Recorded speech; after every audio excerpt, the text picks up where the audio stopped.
Yo, yo, yo, what's happening? What's Y'all going know on? what it What's going is on? once again. It's 7 o'clock in the East. It's Mm-hmm. Tuesday. So it's time for the Merv and Stacks show featuring Taison. Three the hard way. It's been That's about, I think, right. about 2 weeks since we've been, formed like the Holy Trinity out this mug. So I'm gonna start off by asking you gentlemen. I'll start with the street team general. Mm-hmm. Taison, what's going on, brother? Man, I'm chilling, man. Just came back from Seattle, Pacific Northwest. Um, Okay. uh, Anybody who has never been there, just know it's very hilly, very very hilly. Great vibe out there. Um, love it out there. I went on like legit went on a just a humbug trip and just booked a flight and just went out there Okay. because I Well, ain't let never me been ask out you there. this. Let me ask you this, man. I know they got a lot of heat going on in the out west right now. Was it hot out there? No, it actually was like in the 80s. Oh, okay. It was That like in the heat must 80s out move. there. So That I'm heat gonna say must move away. I'm saying the wild part about it is the sun don't set until like 9 something at night. Okay. And it's the weirdest thing you'll ever see is like that 9 o'clock at night. And the thing is, you like Seattle has really got a lot of great views, man. I would like a lot of great views. Like highly suggest to go out to anyone or viewers. You Stacks, you Merv, if you've never been out there, get a chance to go out there. You could probably like get a lot done like in 3 days. Check it out. I gotta put that on my bucket list. I got family out there. Only Yeah, check problem is it out. I don't like planes. I don't like getting on planes like that. But Oh, you got you the know, big Baracus thing. who knows? And we lost Tazon.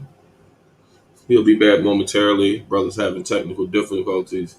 Murr, what's happening on this fine Tuesday evening? What's up with you?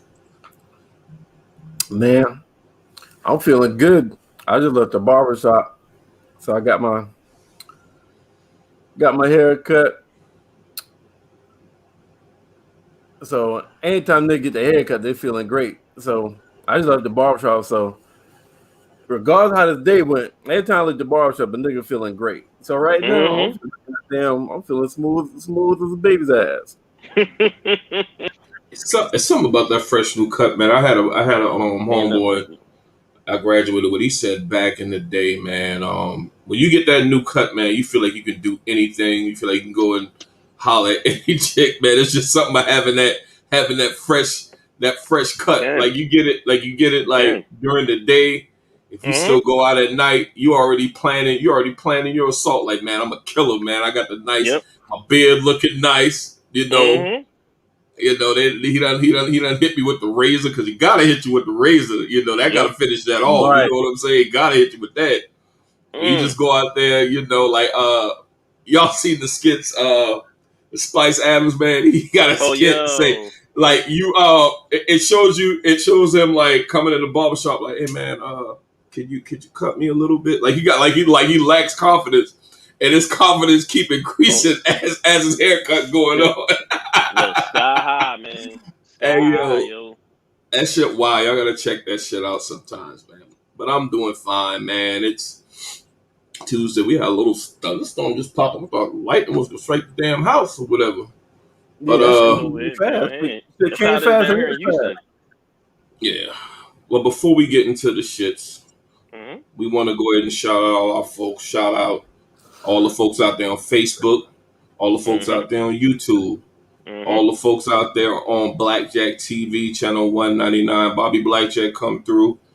Shout out to all the good folks out there listening on 1 Mile High Radio. Shout out to our partners in the background. I think the homie Sean is gonna hop on later when we get into this the main topic. But I'm very excited about this 30th anniversary Mm-hmm. of Boyz N the Hood.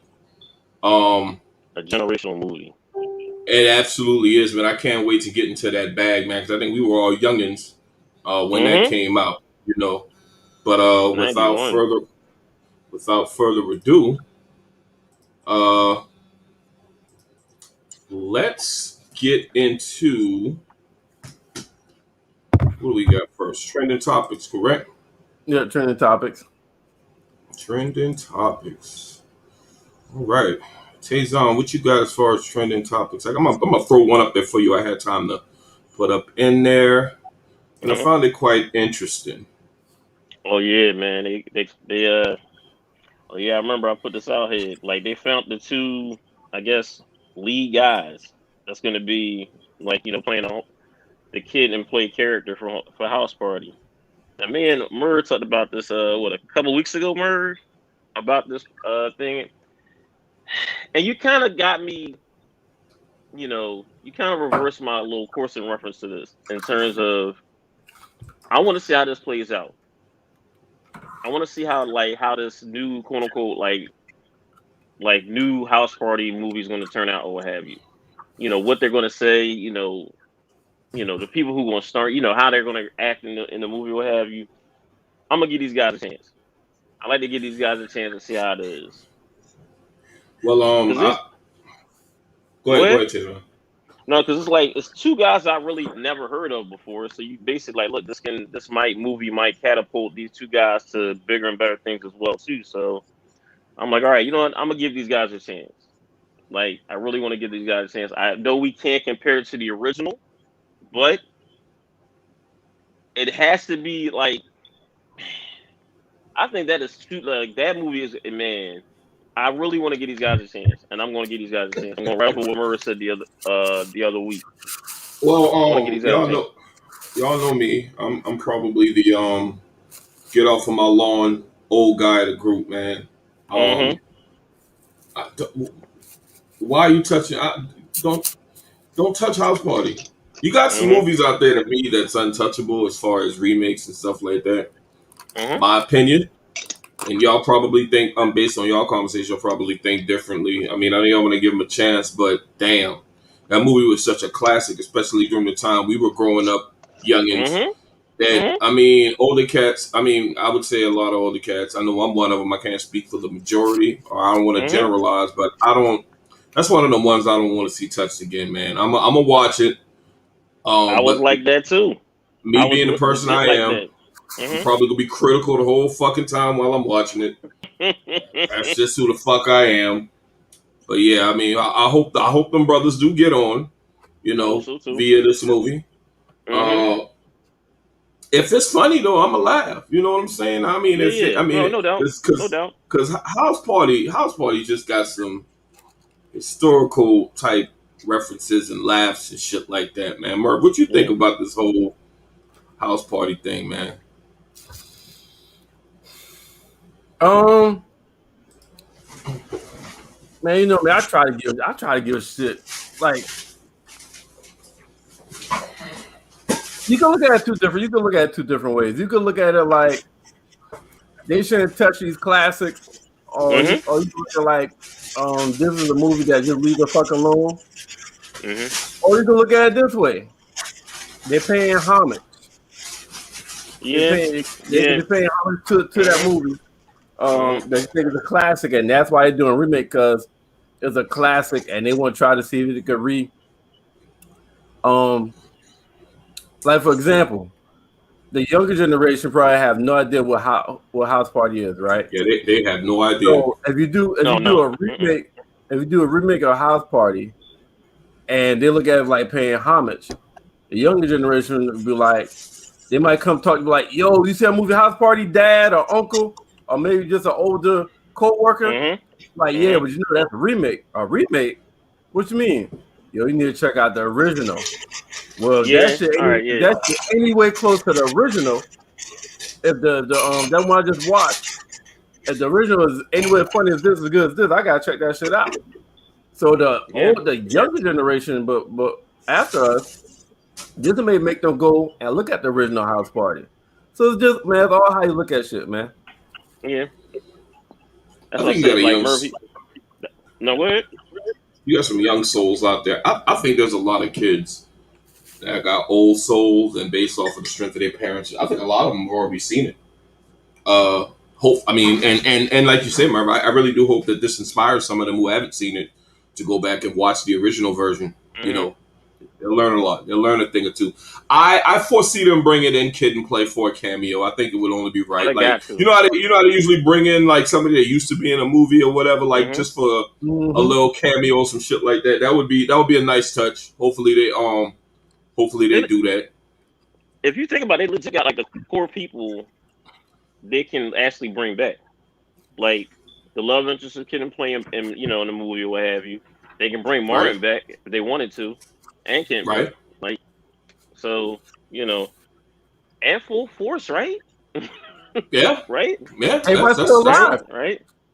except for Everybody's still John alive. Witherspoon. With the exception of Yeah, John Witherspoon, the only one. John Witherspoon Oh, and and Robin Robin Harris. Harris. Yep. Yeah, Robin Robin Harris. Harris. Right. Him too. Mhm. I think he died almost like not too long after the movie, Looking at right? the Yeah, beat because he wasn't who there. are these people? They were tripping. Mhm. Yeah, but I think Robin Harris. That's why he wasn't in part two. He died shortly. I think after they did Yeah, House they Party, did. if I'm not mistaken. Yeah. But Mhm. I'm willing to give it a chance, man. I'm willing to give it a chance. You know. So what else we got as far as training topics? So let me ask y'all this: what Go y'all ahead. think about Martin Lawrence and Eddie Murphy kids dating? Well, I think that's beautiful. Like That's it's dope. like that's dope. Like legit. I'm like, all right, and you can see that though, because I mean, like, been around one another, right? For like Bro, the I'm longest. gonna tell you this, man.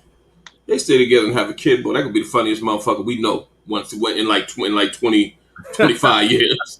Yeah. I'm just dying to see what the offspring of from the Martin Mhm. Lawrence and Eddie Murphy family tree. I'm really dying. Whether it's a male or a female, I think it's Mhm. gonna be a funny motherfucker just off the strength. Gotta Oh be, yeah, right off, gotta be. right off. Yo, Like, it ain't gonna be no middle. He's gonna be, he or she is gonna be funnier than a motherfucker or Serious as corny as shit. fuck. Or corny Damn. as yeah, fuck. it's gonna be either or. It's gonna be either or. Yeah. That's what I think. I think it'd be either or. But I tell you what, that wedding, or they get married, that Oh wedding man. or Woo. the family gatherings, you got the Murphys Mm. and the Martins and the Martin Lawrences The and the Martin Lawrences Lawrences. together. Mm. That's a cookout I want to go to, motherfucker. I'm trying to tell Oh you. Like, yeah. It's gonna That's be definitely a so much. cookout. Man, it's gonna be so many people. It's gonna be like just man. I would like just be like a fly on the wall for that one. Just let me hear everything happening right there. I want to know how they. I mean, like I know I'm not surprised that they got together, but like legit, like how did it happen? Like, because like I said, one like I mean, I guess they known each other for the longest. So it's just like You know why I like that. Y'all remember shout out to the homie Sean. 'Cause I know you give me shit for this. Y'all remember 444 the song Legacy, where it say his seed marry my seed. You know that's how you keep the whole family going. You keep that money they going. mm-hmm, So I mean, it's always great when two celebrities, they kids get together. They keep building on that yep, legacy and that wealth and shit like that. So I'm all mm-hmm. about shit like that. You know I'm what I'm saying, yeah, saying? yeah, yep. Yeah, I'm rooting for him. I'm definitely rooting for him. That was refreshing to Like to to see see that, that, man. Hopefully mm-hmm. they stand the test of time. Oh, so too. What else we got? Let's see here. Here what I'm gonna throw out there. I didn't read an article or anything like this, but this is something that I saw in the chat. Oh yeah, the power joint, yeah, yep. Mm-hmm. Now, of course, I don't want to get ahead of what we're doing, but I like this right here because it got all the main players in it from Power. You got Sax up there, you got Ghost, you got Angela. But I guess it was a descriptive of how the Power universe is working and how we got Power. Then we had Power Book 2, and Mm-hmm. now next week, highly anticipated, we got Raising Kanan Book 3, and I think Mm-hmm. the fourth one is going to be what, Force Merv? Tommy. Tommy.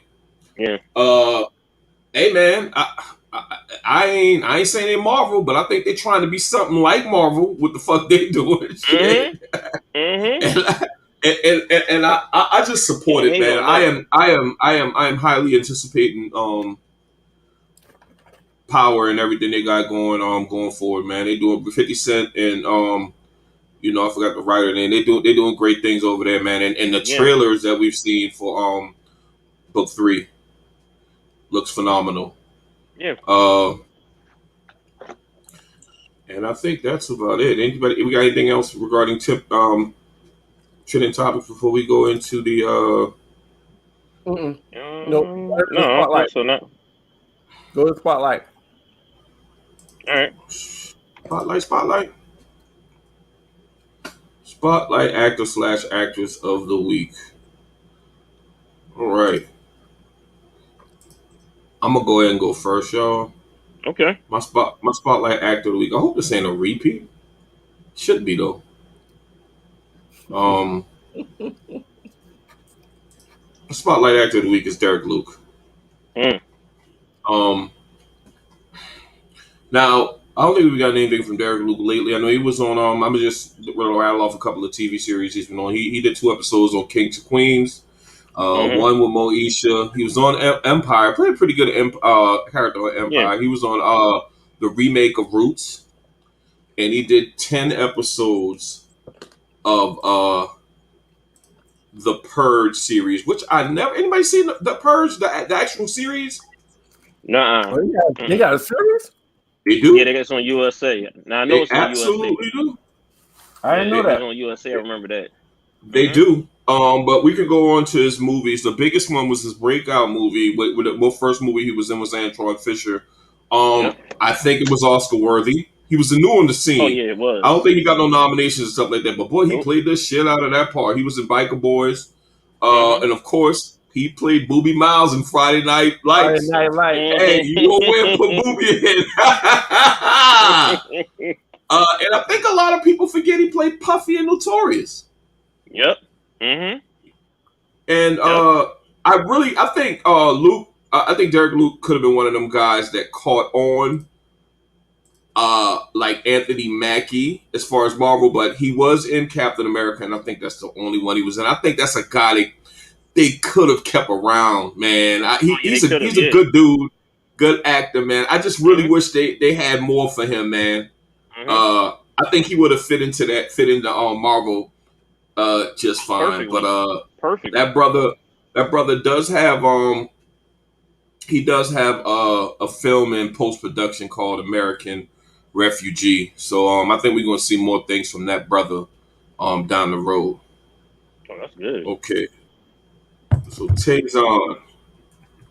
Well, you know, our main topic tonight has something to do. He started in this particular main topic we're talking about tonight, and These person I'm talking about motherfuckers. tonight is Ice Cube.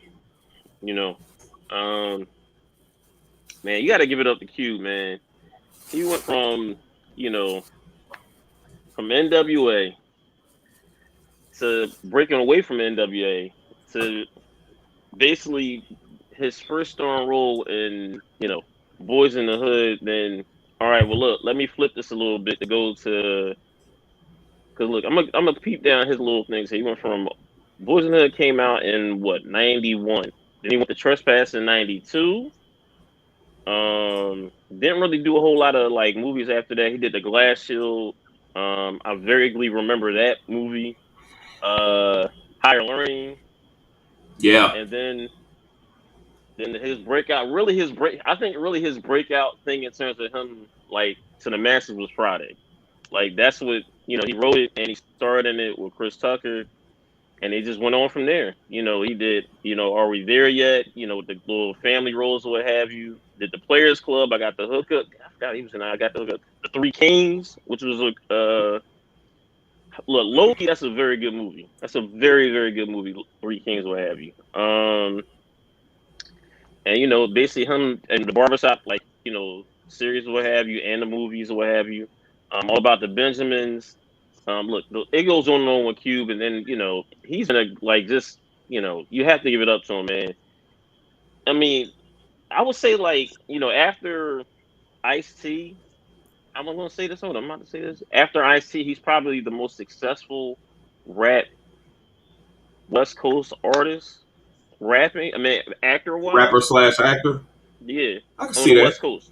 On the West Coast. I can see Might be, that. might be overall though. Might be overall though. And the thing is, a lot of those movies you name, I think we don't give Ice Cube enough credit for his versatility. Yeah. Mm-hmm. Because a lot of rappers fall into the realm of getting typecasted. We know this. You know, I Yep. mean, played Doughboy. Mm-hmm. He probably could have fell Mm-hmm. into the realm of being in roles like that. I mean, he was in Higher Yep. Learning. Not similar roles, but he's kind of like But that yeah. woke Mm-hmm. type college school student that Mm-hmm. schooling the youngins that come to college. Yep. But he Mm-hmm. didn't get caught up in that type of realm. He switched over to Yep. comedies. Mm-hmm. Uh, Are we there yet? Is funny too. Are we there Yeah, yet? it Funny. is. Yo, yes, legit. he has some really. And the thing is, Ice Cube, if I'm not mistaken, a lot of his movies. I don't know if this happened after he got on with Boyz N the Hood. I don't know if he was inspired, but a lot of people realize that he writes. Not Mm-hmm. only is he a rapper slash actor, but he writes a lot of movies. Like Friday is his, right? He wrote that, right? Him and DJ Oh, I Pooh. don't know. It's him and I DJ don't Pooh. know. DJ But I know. Pooh, like it's basically him and DJ Pooh got that. They got the I know license for that. barbershop funny as shit too. Yep. It is Mm-hmm. absolutely. Hold So on. Also remember he did the Triple X. You know that one Triple X movie too. sure did. Yeah. So I mean that shows Yep. his versatility because he's going to Yep. action, kind of like action type drama type shit. Though Mm-hmm. I'm glad you brought him up because I don't know if we give him enough credit for his We versatility as don't. far as acting. We don't. That's why I said when I was like I said, topic. I said, man, he's like you really don't think about like all his. I mean, the thing you think about is like the outside, like when I'm like with the rap and now he got the big three and all this other stuff. But like he's got a nice little like pocket. I don't want to say He like has a pocket, but nice, he's got a he long has list a of movies. he has a good fucking catalog to say they started off as Oh gangster yeah, rap and shit see like Right that. right. along, I forgot about that. And Yeah, right I along mean, and fist fight. That was hilarious, and she is I right. don't That I is don't know hilarious. why. Y'all ever get it that people say they don't like Mike Epps? You know, Mike Epps got an extraordinary chemistry, in my opinion, as far as comedy movies, as far as Yeah. Mhm. Next Friday, Friday at the Next, all Mhm. about the Benjamins. I like those. They pair well together, in my opinion. Oh, Like easily. Friday at the Next, man, when they was top flight security and all that shit, man, that That shit was was fucking hilarious. hilarious, man. Hilarious. Absolutely hilarious, man. But I think big they up ad to libbed that that. whole thing. Yeah, yeah. Of course, Day. I mean, of course, damn. Mike Epps ad lib. Oh, you Yeah. got to throw his. He one of the motherfuckers. He just started going, and they probably like, yeah, we got to throw that shit in there because this motherfucker Yep. fool up. Like they say where Mhm. we from. But shout out to Ice Cube giving that brother his flowers. Flowers. Yep. Mike Epps is Yep. hilarious to me as well. Merv, you got a spotlight for this week? Hell yeah, fucking me if I got a spotlight for this week. Who is it? Yeah. Yo, I don't know if you heard me when you first started talking, and you was like, and I said, "You motherfucker." Did you hear me say that? No, I Yeah. didn't. Mhm. Yeah, I did. Mhm. Oh yeah, because we was thinking the same shit. Like you picked Ice Cube Mhm. based on based on the 30th So anniversary. I picked Morris Chestnut. that's another good one. I picked Morris Chestnut. Mine. That's You a know what I'm great saying? one actually. Another repping for the dark skinned brothers in this motherfucker. So on top of the 30th anniversary of Boyz N the Hood, Mhm. I I don't think he like most of his roles. I feel like are similar, but he's just so good. He's just so good in that motherfucking role, man. He's just so good in Mhm. that motherfucking role. But he's Yep. still like I think Boyz N the Hood come out in '91, and he's still making current music. He's still active. He's still one of the very active actor that people look for, and even the movie is still making movies. Like he was in a movie Spell that came out in 2020. They're Mhm. supposed to be making another Best Man, supposed to be called Best Man Wedding. They had the Best Man, Mhm. Best Man Holiday. Really? I didn't Yeah. know Yeah. that. We're Mhm. making a third and final trilogy to the Best Man. When Terrence Howard's supposed to be getting married in this one. I mean, what's the movie that's kind of like on that? He's like the Billy D. Williams of this era, because all this shit is like he's a motherfucker that all the ladies want or some kind of shit like that. Mhm. The perfect guy. Yep. When the bow breaks. So that's mainly his shit. But like I said, man, he got a niche. One best man movies. Damn, Sean. He got a niche, and the motherfucker just good at Damn. it. The motherfucker just good at it. Perfect Holiday. Think Like a Man. Yep. Shout out to Sean. Yeah. What Sean did? Nah, he said, "What's up, fellas, man?" Oh, He what said up? no. What up? What up, He man? also said no more best man movies. I You guess he's not a fucking fan. crazy. Best Man Holiday was fucking good as shit. That shit was sad as fuck, man. I'm sorry, man. Yeah, that I love yeah, it. when he went to But the man, it was. Hey, Sean, you got. Hey, man, you gotta get a little bit more. You gotta get a little bit more in touch with the sender side, man.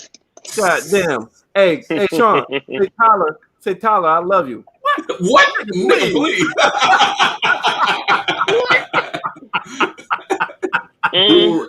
Shout out to the boomerang reference. Right now, it's boomerang. That's boomerang, all right? It was a quick boomerang, goddamn reference. All right, here we go. This bullshit. Hey, Absolutely. but yeah, my shit was Morris Chestnut, man, from Boyz N the Hood 30th anniversary and representing for the dark-skinned brothers. You know what I'm saying? Like about 15 years ago, I used to have my goatee shaped up like how he had his. Oh, Lord. Most people thought I was Morris Chestnut. That's why I had them waves and shit. I ain't always been bald, y'all. I used to have that damn seasickness. What? I had a little goatee. I got a full beard now. Yeah, that shit. Little goatee and shit. So all the hair went from up here to down here. Down here. It's called gravity. It's called gravity, nigga. Yo. Hey, they're gonna hashtag mute Merv. Damn. Yo. But yeah, that's. I was Morris Chestnut, nigga. Damn right. Ricky! Yo, that's a great choice, man. It's a great pick. I like it. So what we got? Throwback? Yeah. Throwback movie of the week, baby. Let me see what I got, man. Throwback movie of the week. Let me see what I got in my bag for this one right here. You want me to go, nigga? You can go ahead. Goddamn long. Yeah, you talking about what's in your bag. I got my bag already out. Boom. Bim, bitch. All right, now. My throwback movie of the week is goddamn Set It Off with damn Queen Latifah, Jada Pinkett. Damn, who's the other one? The one that's still in love with 50 Cent. Nah, the one that Vivica Fox. Yeah, the one that's still one of 50 Cent. Yeah. Yo, that's my throwback movie. Yo, them motherfuckers was just vicious in that shit. And now, but here's the thing, right? This movie, if you had to think of, you know, there's a saying that everybody has a breaking point, and if everyone has a breaking point with a movie, it'll be Set It Off, because everybody in this movie were law-abiding citizens. You know what I mean? Basically, Frankie worked at the bank. She was on time every day. She was on promotion. Jada was damn trying to get money to send her brother to college. The other one was a single mother just trying to survive. Queen Latifah probably the most gangsters, but she still wasn't about, you know what I'm saying? She was still Set It Off, huh? This motherfucker don't know what Set It Off is. It's a movie, Negro. Exactly, man. So, that's a great. You know what? Behind, Nate. Yeah, they acted. Yeah, rest in peace. Rest in peace. Yep. Hey, rest in peace. Yeah, the actor that played Nate. Yeah. Another time, Stormy. Oh yeah, he did pass away. He also played Mac in Night Court. Yep. Yep. That's old school. So I know y'all know the fuck Night Court. Used to be a TV show about a court that used to come on, I think 11:30 p.m. at night. It was called Night Court. You got intricate details, man. Why the fuck do you have intricate details of Night Court, nigga? I mean, what's going Watch that on? motherfucker, man. I was a movie TV person. I watched all them shits when I was coming up. Anything that came on, Same here. That was a great show. I watched that shit. Yeah, but my throwback is Set It Off. Mm. Oh, and Blair Underwood in that motherfucker too is Jada Pinkett love interest. Yeah. So those who don't know about Set It Off, it's 4 girls that got tired, got a breaking point, and they started robbing banks. Mm-hmm. It was pretty fucking good at what they did too. Yeah, I was just about to say that. They sure was. They started robbing banks, yo. So if you haven't seen it, if anybody young watching this motherfucker that's never seen it, yo, it's really good movie. Go check that bitch out. Entertaining too. Isn't that one song like Queen Latifah? That's when we kind of figure out that, kind of confirm that Queen Latifah. Queen Latifah was, yeah. Yeah, right? I think that's when, because she played that role too fucking good. I think we knew before that. But no, that's confirmation, though, I think. That was like, that's when Queen Latifah said, I'm here now. Okay, well, my throwback movie of the week is, y'all know I like these. I like comedies, man. I like these silly college kids type comedy, man. Road Trip. Oh, yo. This is a funny ass fucking movie. Yo. I forgot about that shit, yo. Hey, you got Road Trip, man. You got Brentrick Meyer, Sean William Penn, you know him as Stifler in the American Pie series. He's very funny in there. You got Tom Green. Tom Green had a show. Tom Green was just known for acting crazy. He got a show for just acting fool on TV, doing dumb shit on TV. It's quite hilarious. This is a really good movie. The plot pretty much, this guy is in college. This girl is at another college. He does this sex tape or whatever. He did it, but he mailed. He thought he was mailing his girlfriend a tape of him playing a guitar, but he figured out that the wrong tape was mailed, and him and his friends went on a road trip to retrieve this tape, and they got into some fucking shenanigans that were just so fucking hilarious. You had a snake in that shit. You had a fucking weed head, all kind of shit. Yeah, it was absolutely hilarious. I like comedies I like that, man. It's just Ithaca University. Damn right. Ithaca University. And they had Tom Green's dumbass. Yo, this dude was doing the college tours, Merv. Like he was a last. He was the last. I remember. You can pick anybody at the college. He should have been the last motherfucker on the entire enrollment list to give fucking tours, man. Exactly. That's man. He started fucking with one of the little dude's mother, talking about I'm humping your mommy. Mom?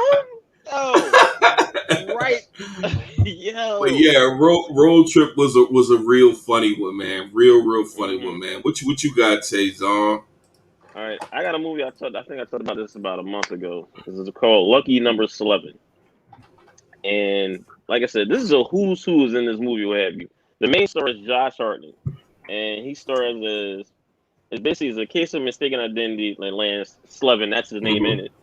In the middle of a war being plotted by 2 of the city's most rival crime bosses, who basically the 2 crime bosses are Ben Kingsley and Morgan Freeman. And basically he gets a mistaken identity, and he's trying to clear, like he's trying to basically like both of those bosses are plotting against one another, and they want to kill. Like they're basically plotting against one another, and they're thinking that Slevin is basically a hitman. And he's basically not that. And there's a lot more story. I'm gonna tell you who's all in this, boy. Okay, gotcha. I'm gonna tell you who's in this. Like I said, Ben Kingsley, Morgan Freeman, Lucy Liu. Oh shit! I gotta watch that. Bruce Willis. You never seen that, man? Oh my god! Hey, that is the best. That is one of the craziest. Taison, just stop real quick. Me and you got to get on this nigga, man. Like, nigga, we are tired.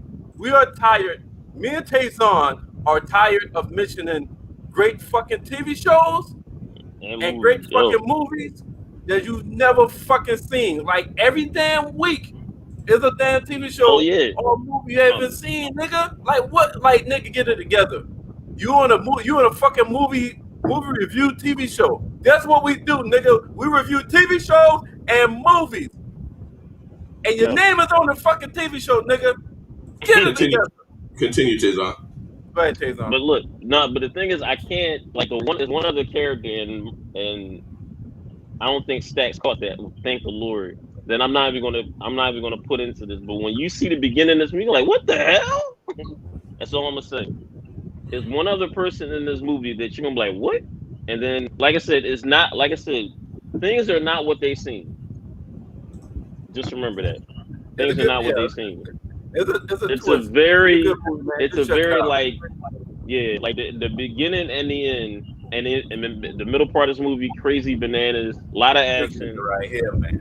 Shit, fuck, he been doing all this damn life, Taison. yeah, you got to see this. Fucker right here, Stacks, you got to see this, man. You got to see this. There's a bunch of shit you got to see, Tate. Tell him right. It's a bunch of shit you got to see. Yeah, you do. What the fuck is wrong with him?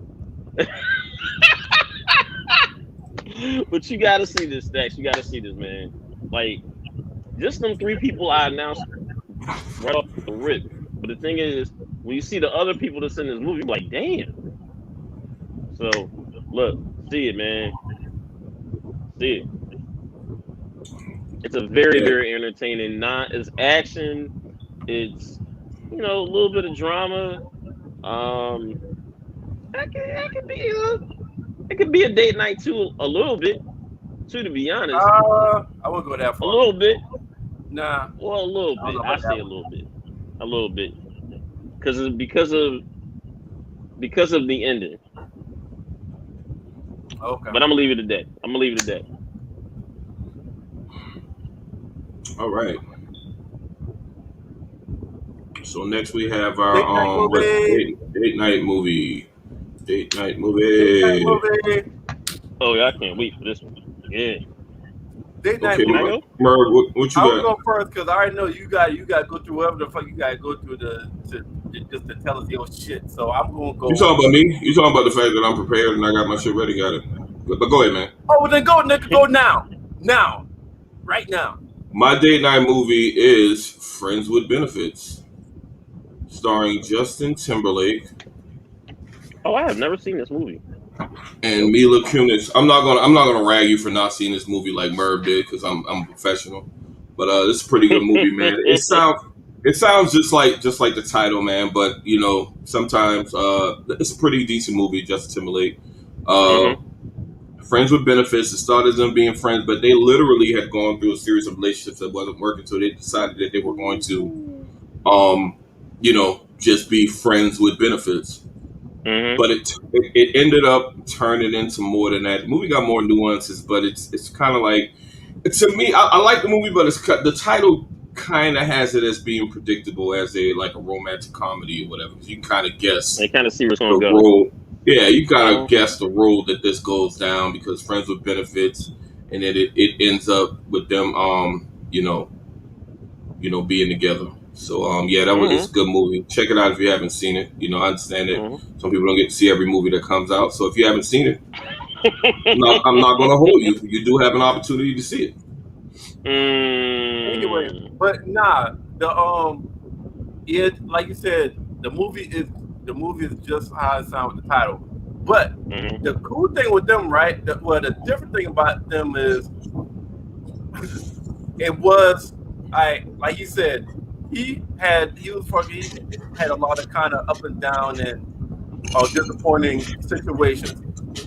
She had a lot of up and down, disappointing situations, and neither of them really wanted anything serious, but they just wanted something where it was reliable, they have fun and blah blah blah. And they started talking. It was like, "Yo, you fit that," and he was like, "Yo, you fit that too," and it was like, "You know what? We should just fuck." I was like, we should just try it. I think it was like, yo, I think we got the perfect personality for it, and I think it'll be great. And that's how the show was like, because they were really friends. It wasn't like they met each other like, nah, let's just They was friends. They're like, yo, I think this could work. But yeah, but it was predictable. It's a good movie though. All right. Check it out. So I'll go next. My movie is my date night movie, and this is for the older women who maybe they haven't dated in a while, or they're trying to think whether they should go someplace different, or and they're just looking for they're trying to find their groove again. How Stella got a groove back. So all the older women that's watching this, take you as Jamaica, find a young 20-year-old, and you bring it back to life.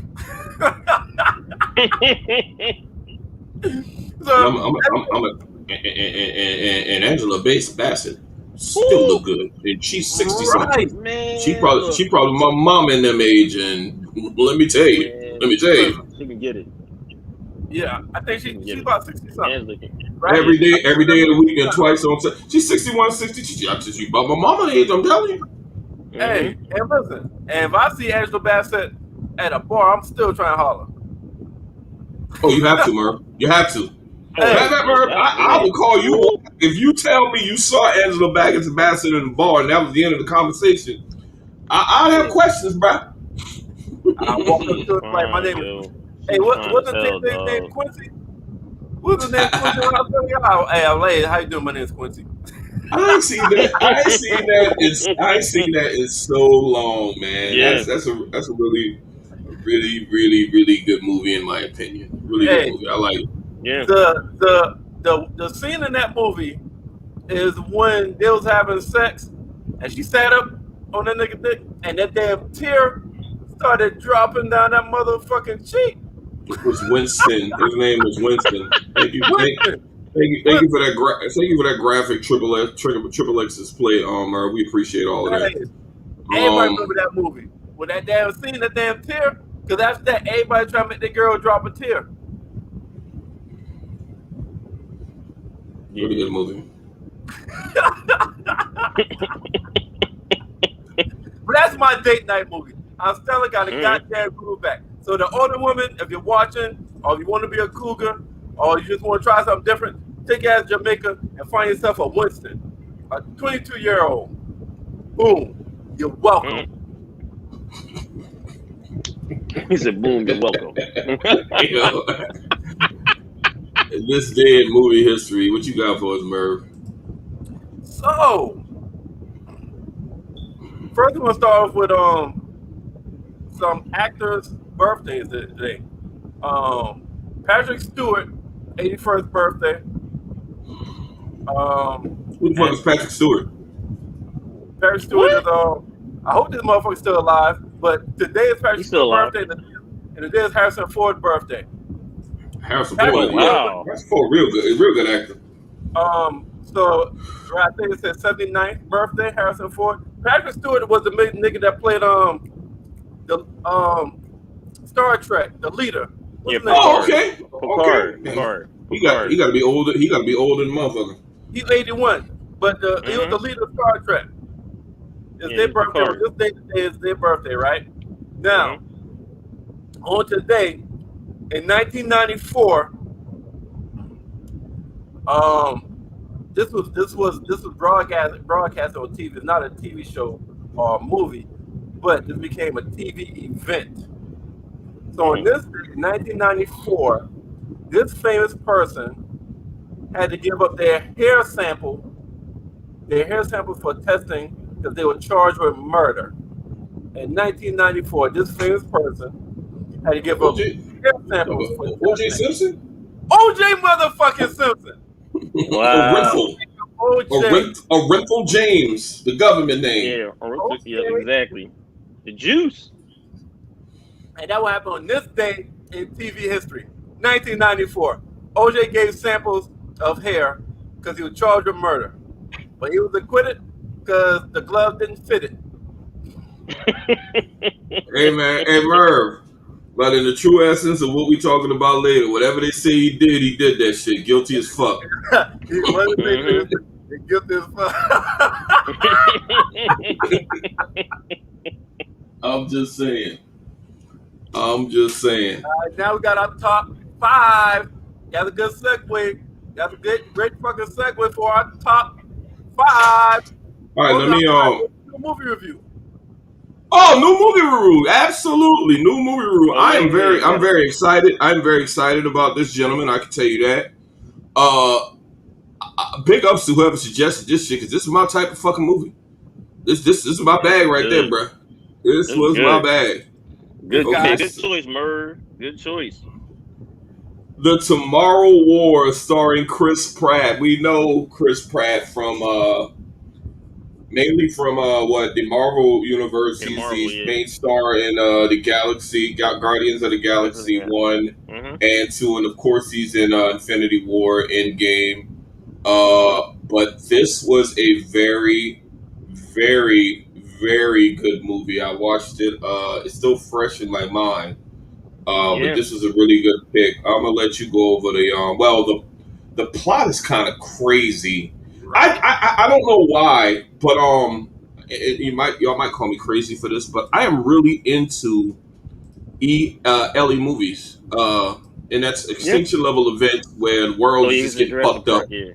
at Yeah. mass. I don't know. I don't know what it is, but hey, if it's some shit where everybody dying or everybody got the potential to die, I'm fucking here for it for some reason. And the plot to this movie is they are in the present time. I'd say 2022, and I guess they kind of figure out there's a war going on 30 years in the future, and 30 years in the future, it's these aliens come in, and these aliens are pretty much like predators. Like they use humans as fucking food. So the population is down to like what 500,000. It got down to 500,000. The whole world. Yeah. And Not That's America. wild. The whole world came down to 500,000 people left in the whole world. Yeah. So they crazy. figured a way to try to take people from the present 2022, which was present day in that movie, to take them to 30 years later to where they could fight this war. And everybody that was sending back, they were sending like hundreds up there, but when they jumped back, what it was a week's time, they jumped back, and it would be like a skeleton crew. Like they'll send hundreds, like 7 or 8 of the motherfuckers to come back. Yep. Man, that was that. Yo, that was a great. Go ahead.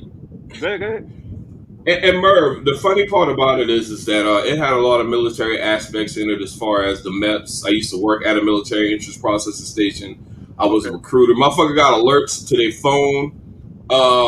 As far as you got to report to the military interest processing station for a draft. And it wasn't like the draft back in the day, bro. It's literally like, okay, let me look at your shit. And I think they were picking people based off of people that, okay, we go to this day, okay, you dead, so we can go ahead and send you. You dead based on the future data. You be dead anyway, so we go ahead and send your ass out there. Yeah. That's how they pick. Yeah, I was thinking, hey, matter of fact, how would y'all feel if somebody came to your house and ran some tests on you and be like, hey man, on December 15th, 2031, yeah, that's the day you're gonna die.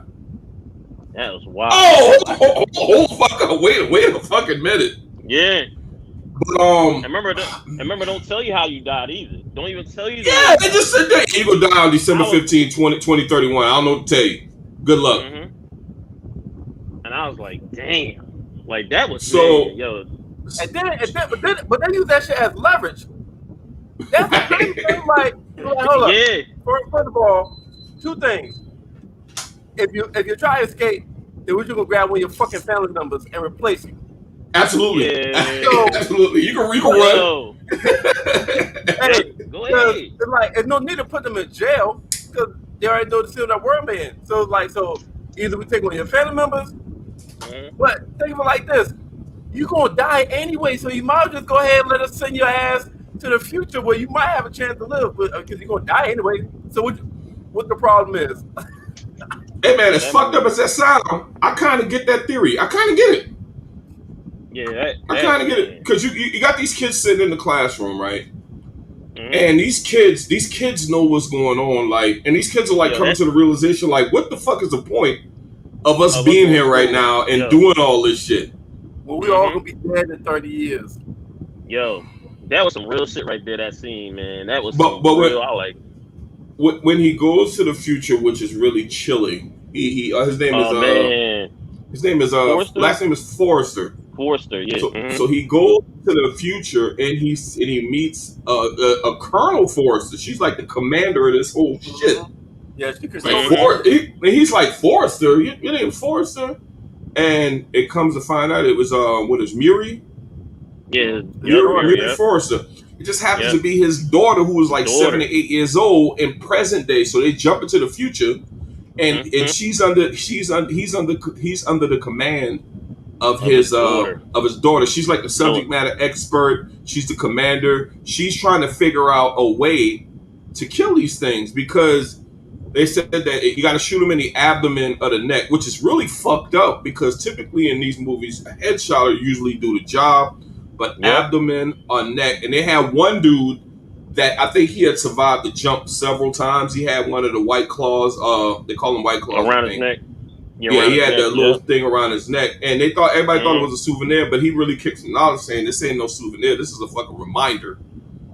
But I don't want to spoil the movie fully for you. I don't know what y'all got to add to it, but I really so on Amazon Prime, Fire Stick for you guys that indulge in that type of free behavior.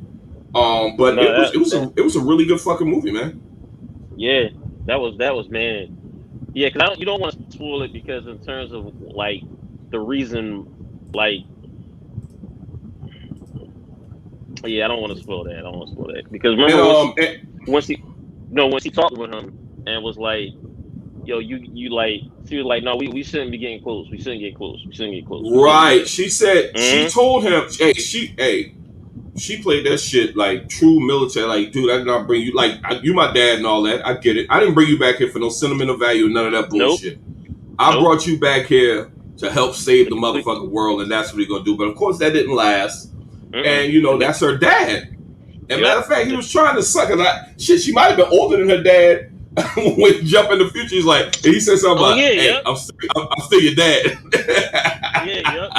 I'm still your dad. But she explained to him everything. What was chilling is she explained to him how the marriage didn't work. They ended up breaking up. Her and her the marriage didn't work. Her and her it was separated. Her father and her mother ended up getting separated, divorced. It was a really sober moment or whatever.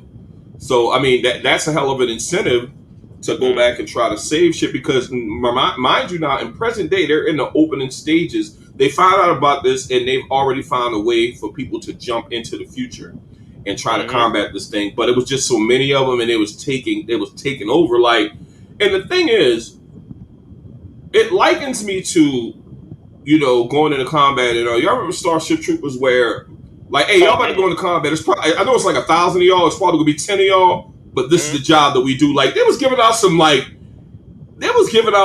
really chilling numbers and shit like that. Like, you were jumping to a lot of y'all probably. Matter of fact, they send them motherfuckers in there early.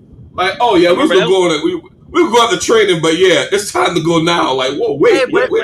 But here's the other thing, right? When they send you there, nigga, it wasn't a guarantee for you to make it when you got there. Because some motherfuckers fell in a swimming pool.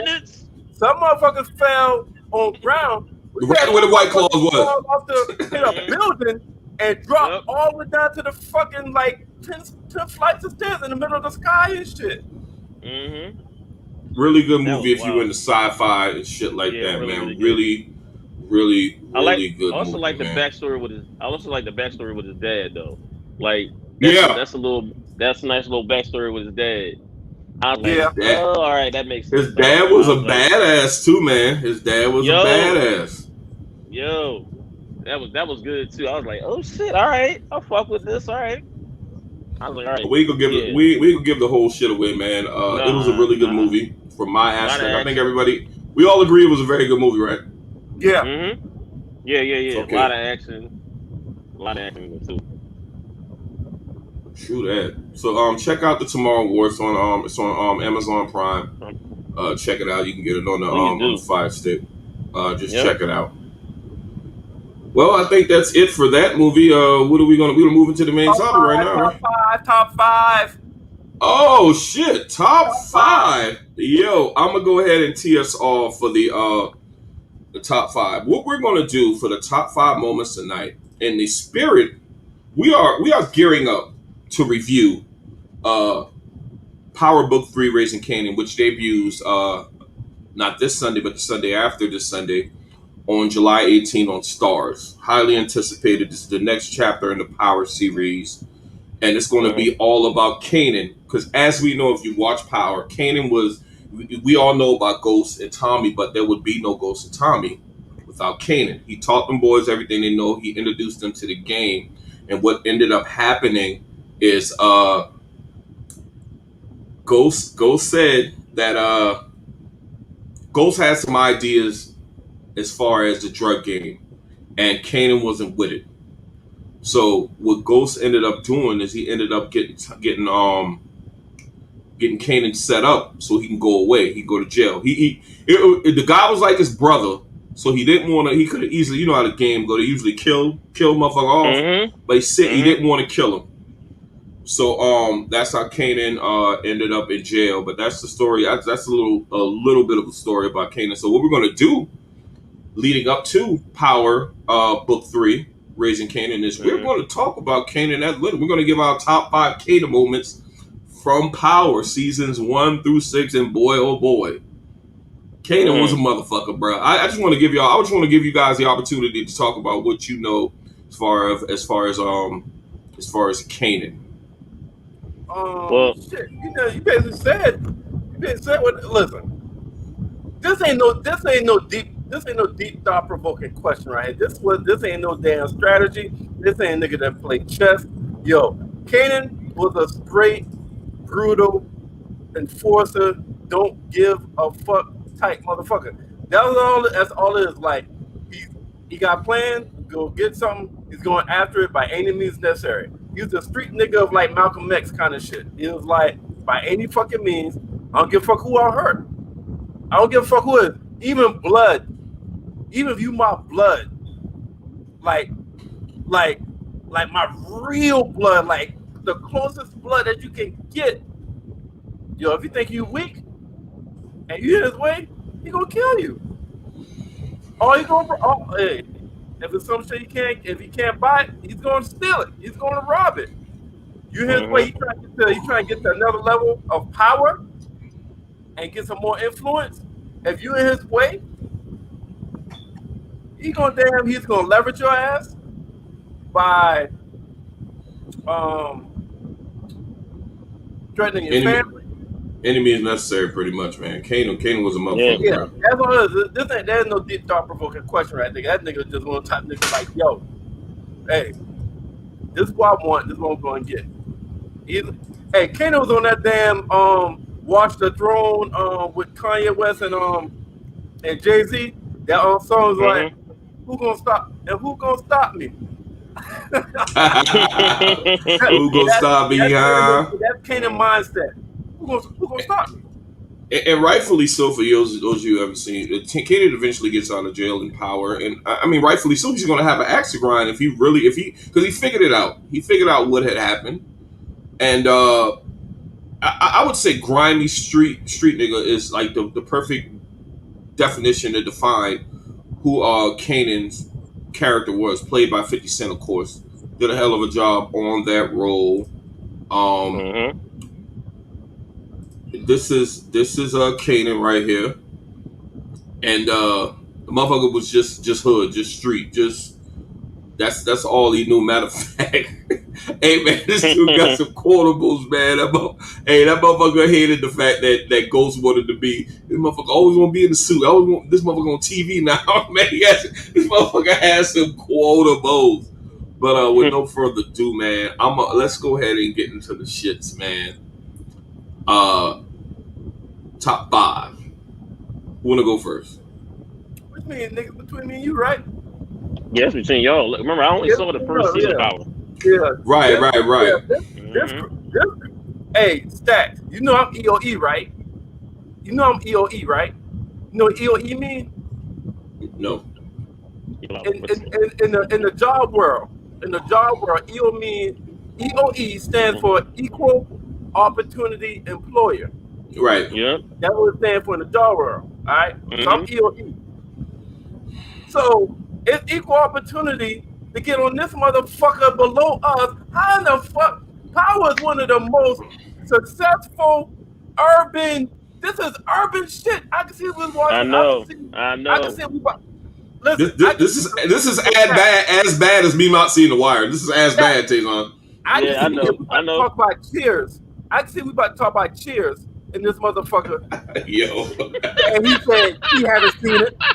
But we talking about one of the top 5 urban TV shows in fucking history. When we talking about like urban. Yeah. Over the last 5-6 years. But here's the wild part.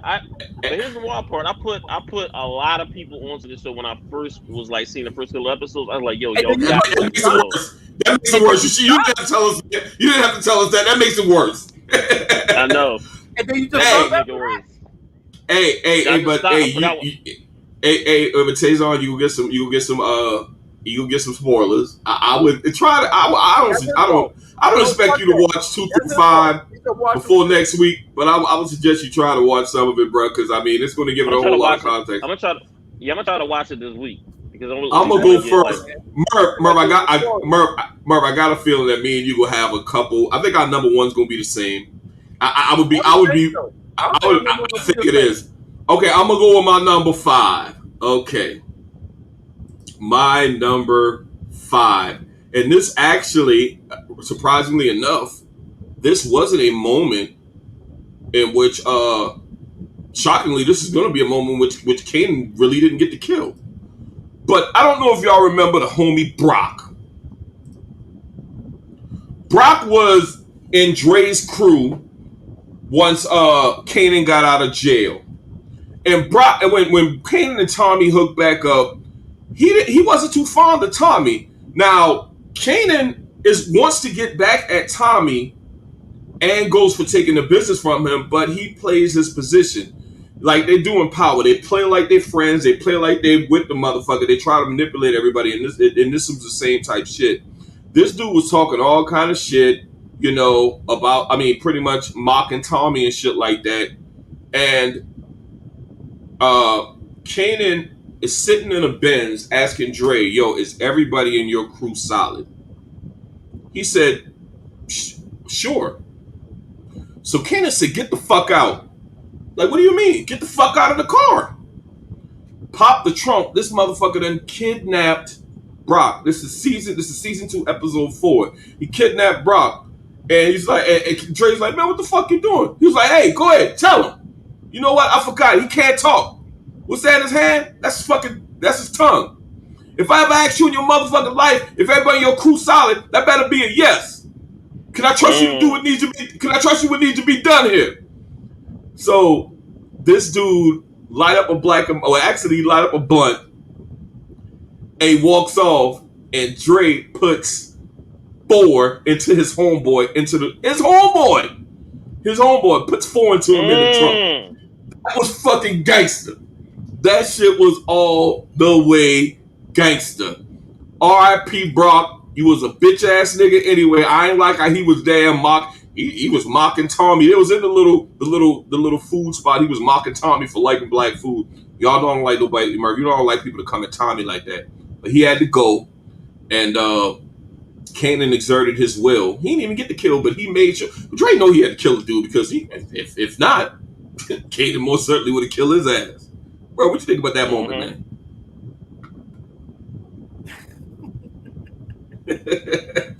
Brock was a bitch, man. I like him, man. Man, hey, that's not one of my moments, but I forgot about that moment. Hey, man, Kanan really played puppet master on Dre bitch ass the whole damn time. Dre was so fucking. Dre probably more scared of Kanan than Ghost. Like this nigga. He was. Hey, Kanan had Dre on the fucking rope, so he played puppet master. So I remember that. I forgot about that puppet. Hell yeah, like if I ever asked if everybody your motherfucking crew solid, motherfucking yes. Can I trust you to do what needs to be done here? Wow. Taison, he cut his fucking tongue out. He was like, hey, tell him. Oh, I forgot. Can't talk, motherfucker can't talk. Tongue in his hand. But What? talking that shit, what happens when you talk that shit? Cut fucking Yeah. tongue. Can't talk shit now. Can't talk shit now. Yep. So Things yeah, that needed to man. be done. Things that needed to be done. Yeah, it absolutely did. So Merv, what's your fifth moment? I know my fifth moment is gonna be probably real high on yours. Like I know it is. But all the other moments was the moments that had my mouth either open or I was scared. So let me give that disclaimer before I tell you my fifth moment, because all my other four moments was like, oh, my other four moments with Kanan had me thinking like, oh shit, what the fuck? So my fifth one is when Tariq was talking to Kanan and the shit and the news started getting out about Ghost. And this was kind of when Tariq was kind of like, did he do it? You think he was like, and he was talking to Kanan, and Kanan almost became like a mentor, big brother kind of shit. Like he trusted Kanan over everybody at this point. And he was like, they're like, damn, you think that shit true? And Kanan said, oh, whatever they say he did that shit. Guilty as fuck.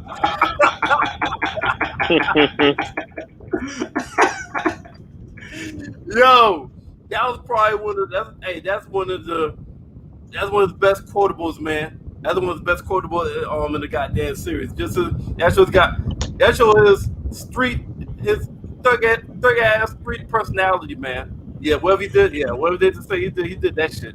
Well, here's what I'm gonna say. Tariq's relationship with Kanan was part of the game. Kanan's initial goal was to kill Tariq to teach Ghost a lesson.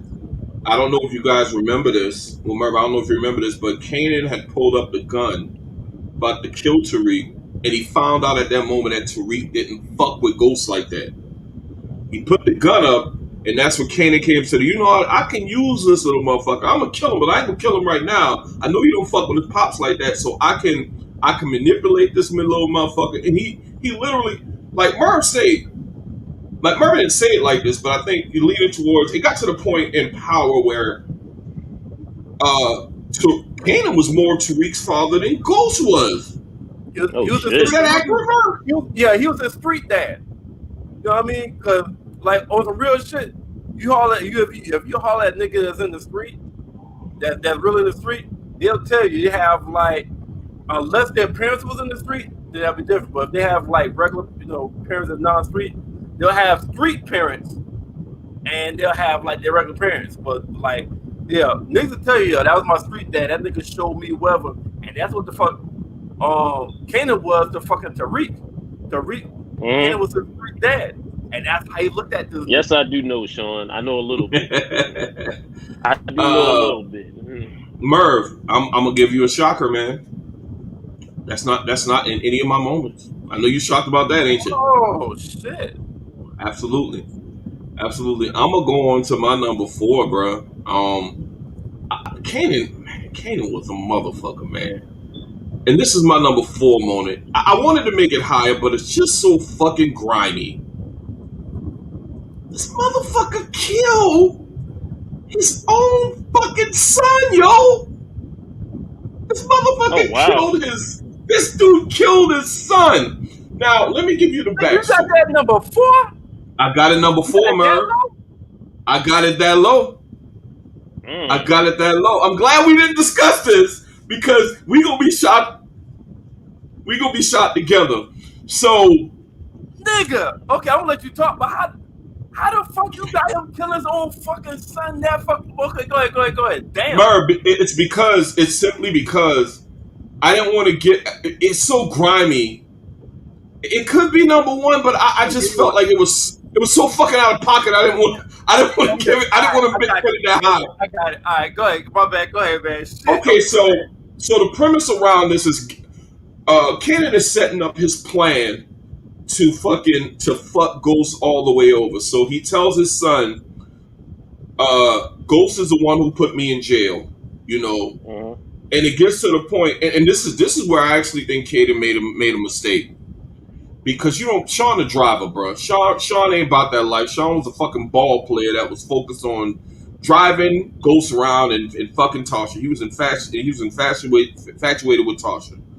So Dre is already in on it, and I think Kanan should have just sent Dre, but Dre would have. I think Dre would have seen. I think Ghost would have seen Dre coming. So he enlists Sean to do it. Sean like, I'll do it.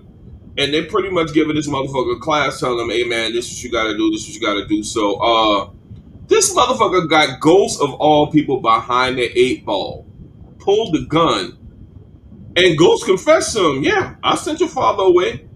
I had big plans, and he was getting in the way of that. But Ghost was telling him, hey man, you can pull that trigger, man. Yo, you ain't about that life. And Ghost, he said something that, yeah, you piece of shit, you just fucking everybody over. I was the one that held Tasha down. And a light bulb went off in Ghost. And Kanan told his ass, you gotta be careful because this will not be the first time he was on the wrong side of the gun. So Sean is talking. He talking this shit like a lot of people do in these shows, thinking he about to get a kill. And Ghost just take the gun out that motherfucker that I got his hand. Like, what you say now, fuck nigga? Yo. But check this out. Ghost let him live, man. He's like, you ain't about that life, man. I just need you to leave the city. I need you to leave tonight. And he tried to apologize, and Ghost let out that classic, go! So he went back to his pops and pretty much called his pops a piece of shit. And he was about to leave. He was like, where you going, son? Because that's his pops. He didn't think it's, come on now, you really think, nobody has a notion that they pops can kill him. Yeah. So he disrespected his pops, and he talked shit to him, and he shot him. It's like, I told you, boy, you was weak. And he killed his fucking son. And Kanan was so fucking slick and grimy that shit, I'd kill my son. Shit. Motherfuckers just think that Ghost did the shit. I think it was treacherous, man. He right though. But that's right about that though. That's my 4th moment, man. Bro, you probably got that ranked high, but I had to put it at 4, man. Okay. What's your 4? Oh wow. This is in my top 5. I got it, but I got more. At all. No remorse at all. My number 4 is my number 4 is Kanan didn't even do anything. In this, he didn't even do anything, and it still made my top 5. It's just you wonder what the fuck's he about to do. Like, no, you can't be that crazy. You can't be that ruthless. Are you about to do that? No, Kanan, come on, man. You remember when Dre was kind of like started working with I think what Cristobal, yeah. So he kind of started showing a little bit of disloyalty, and 50 started noticing shit. But this was a time when 50 was like, I gotta let this nigga know. 50 broke in this nigga house. Dre came home, and 50 is holding Dre baby. I'm like, yo, there's no way Kanan about to kill this baby. There's no way this nigga. And Dre walked in that bitch and saw Kanan hold the baby. I was just fucking like, okay, I'll do whatever the fuck you want me to do. He was shook. He went from gangster to shook. Please don't remember. My daughter, man. Hey, that's how you sound. Hey, man, I do it. Man, I can go. Just do that with my daughter. And when I'm looking at you, like, because we done see at this point, we done see Kanan do some brutal shit. So I'm like, I'm breathing. I'm heartbeat like this is a real life movie. Like this is a real Me too, life bro. And I'm like, yo, Kanan, you ain't gonna do that, are you? The streets are supposed to protect women, and kids. Nigga, it's a baby. Nigga, I was scared for Dre, man. I wasn't even lying. I just knew he was about to goddamn kill Drake kid, dog. Hey, Dre was a piece of shit, but I was scared for Dre in that moment, bro. Wow. Damn. Hey, yo, Taison, like he walked into his apartment, and this nigga's just holding his daughter, man. After he know, I think Dre had crossed him in some way, shape, or form a little bit, right? Or didn't do something. But he walked in his apartment, and Kanan is there holding his daughter, bro. And I was like, Merv said, I'm like, I know they ain't gonna do. They can't do this on Power. Ain't no way. Shit, he killed his own son. Yo, I be like, well, fuck it. All right, this is about to happen. Well, that's the point. That's the point. I knew this motherfucker do anything. When he killed his son, I'm like, oh, this mother ain't nobody safe on this motherfucker. Nobody's safe. Ain't nobody. Right. If you kill your own goddamn son, you give a fuck about nobody's life. None. You can't give a fuck about nobody's life. Your goddamn son. I like that moment. I like that moment. It shows how diabolical Kanan was, and it shows that he was willing to do anything. Not only I don't even think it was so much getting the business back, but just to get revenge on Ghost by any means necessary. He's willing to go through anybody, killing his son, killing a fucking baby in front of the fucking parent. Man, just wild style type shit. Yeah. But we on my moment number 3. Number 3. Woo! Number 3.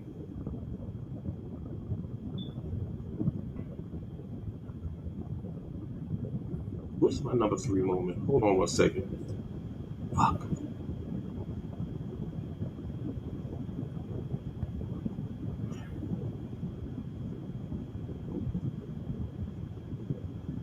My number 3 moment was let me make sure I got that right. No, that's not my number 3, my bad. That's actually my number 2.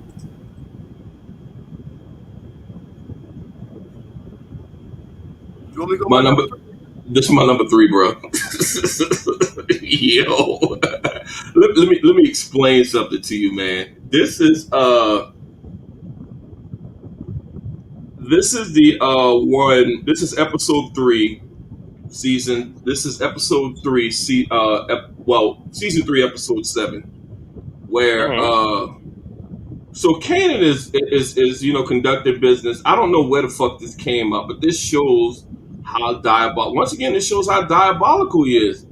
This mug is, man. We've all been there before. You see an old lady walking down the street, and you're gonna help her with the groceries. And I'm thinking to myself, you know what? Kanan might have, turned over another leaf. He's helping this lady with the fucking groceries.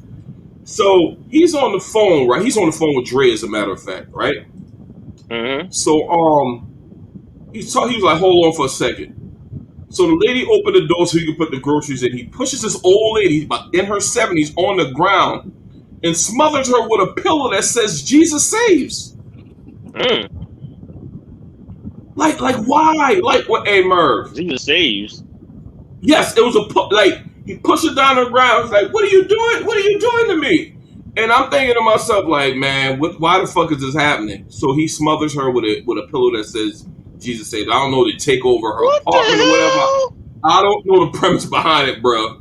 But he killed the old lady, and she was kind of.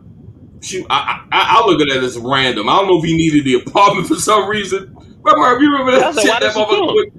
I don't know, man. Merv, do you know? Nah, he did need the apartment. Dang, he just killed it right off the rip. I forgot what it was, but he did need the apartment. Shit, I cannot remember what the fuck was. I don't remember why he did, but it wasn't random. It wasn't random. It was he needed an apartment. I can't remember what the fuck he needed an apartment for though. But he needed a damn apartment. But yeah, that's crazy. You just kill a whole random person because he needed a fucking apartment. Damn. Okay, that's wild. Number 3. That's my random number 3, people man. Again. Just not random people, but he's playing chess though. He's Like whatever he's doing is a legit exact Oh, he reason why he's grimy, doing but he grimy, but he's smart. I think Kanan is really smart, man. Yeah, He's yeah, he really is. smart. But that nigga, nah, that nigga wasn't playing chess. That nigga playing checkers. He was playing an Mm-hmm. intensified aggressive checkers, and he trying to get the other side and become king. Like that nigga was just Mm-hmm. aggressive as fuck. Um, Hmm. that most people saw the move that he was making, but nigga was just so powerful and so Mm-hmm. intimidating. Shit, they was scared to even try to damn stop it. Dre knew what the Wow. fuck was coming, but not my I'm number three still. moment, huh? No, no. Go ahead. Go ahead. Oh, my number three moment is the showdown between Ghost and 50 when they was fighting, and then the building caught on fire, and it almost looked like both of them niggas was about to die, and then at some point it looked like 50 was about to kill Ghost, and Ghost finally was able to damn break away and knocked this nigga 50 out and left him in the fire, and it should kind of I think it was I think it was the season if I'm not mistaken, it might have been the season finale. But Hmm. everything pointed to this nigga being dead. All right, that whole scene was crazy. The fight, the fire. You think this nigga Mm-hmm. dead? So I'm actually combining two because the following season, this nigga just showed this nigga appears. This nigga reappears back from the dead at this motherfucking fire. Oh shit. That's my number three. Oh damn. I really gotta. Yeah, I gotta start this. Especially getting prepared for next week. That was a really good fight scene. But it let me know something about Kanan, man. Like Kanan was tough as nails, man, and it had me convinced that he was done. A lot of people were saying, "Nah, I don't think he did," but I was thinking he was done. Yeah, I was But it thinking was so too. really good fight scene. Really good fight scene. Hmm. Mm-hmm. That's my number three. So we had number So two. Man, yep. I'm starting to think. I'm starting to think we got the same number one now, yo. I'm starting to we think we got the same probably, number I one. think we do. I was kind of guessing that we would have, but my number two moment is the meeting with the RSKs. You know, when Roller got clipped. Of course, Kanan set that up. Kanan literally, ayo, Kanan set up fucking Ghost to kill one of his best friends in the game. Mm. So Q Dubs took over after Roller got clipped, and this moment is from season 2, episode 7. The name of that episode was "You Are Not the Man." Kanan kills Q Dubs, aka Quarter Water, because they was trying to build an alliance. Tommy was trying to bring them back into the fold, but at that time Q Dubs didn't trust Ghost them, and he didn't trust what's the Puerto Rican cat name? Damn. Fuck. Why am I forgetting his name? The one that got he ended up getting clipped. He tried to turn state's evidence. But anyway, the dude pretty much say, I don't fucking trust y'all. I'm not fucking with y'all. I'm getting my shit from the fucking Serbs, better quality, lower prices. And 50 was, Cannon was on some pretty much get down and lay down type shit. And he told him, yo, you know why they call you Quarter Water? Because your mother used to, pull motherfuckers' dicks. Or some shit like that. Totally disrespectful shit. Now Tommy and Kanan are in their spot. So Kanan takes out Q Dubs. Tommy takes out the other dude standing by the pool table, and there's another dude in the back. And the dude was like, "Hey, don't shoot." And Tommy casually said, "Hey, sorry, man. Witnesses is a motherfucker," and blow his motherfucking head off. Oh shit. So, and Ghost didn't want this to go down. It was going to be a case where, hey, they refuse us. Okay, we let them do their thing. But no, you got to remember that Kanan was always trying to manipulate the shit to go in his favor. So he was like, "Fuck that. These motherfuckers is and Kanan was pretty much coming at this dude right, like, hey, these fucking streets y'all got us on loan. I hear that shit the roller when I was the man out here." And Q Dub was like, "Yeah, I know you, old head." but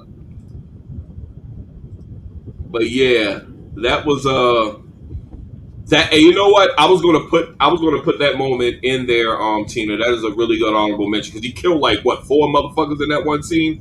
Absolutely, I don't know if y'all remember that motherfucker. That's when they sent them motherfuckers to try to kill him. Right, That was Cristobal. right. But that's my number two moment.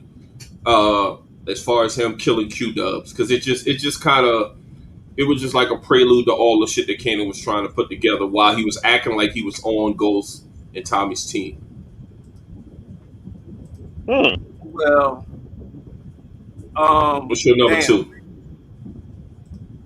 I thought I gave my number two. Oh no, I did get my number two. My number two is when my number two. I ain't no need for me going in detail. But my number two is when this nigga killed his own son, Sean. You know, like, like, listen. You know how many motherfuckers parents be upset with their kids, or disappointed in their kids, or mad at their kids, or even cut their fucking kids off, but they always say, "Well, yeah, I ain't fucking with them, but I don't wish no harm on them because it's still my kid. I ain't fucking with them no more because they bad news or shit like that." But they're like, hopefully they get it together because that is still my child. So when you got a motherfucker that blows his motherfucker own DNA head clean off and no remorse, okay, for example, for my Marvel people, for my Marvel heads, when Thanos threw his daughter off the ledge to get what cause? the stone, that nigga shed a tear. He shed a tear in that. He was crying. This nigga Kanan ain't cried. The motherfucker ain't showed no remorse. This nigga's like, he was weak. He gotta go. You He had to go to kill the motherfucker and kept moving. You know Kanan got to be a motherfucker if he shows less remorse than Thanos, the Mad Titan. Right. I like that analogy, Merv. Damn, Kanan a crazy motherfucker. Now that I think about it, shit.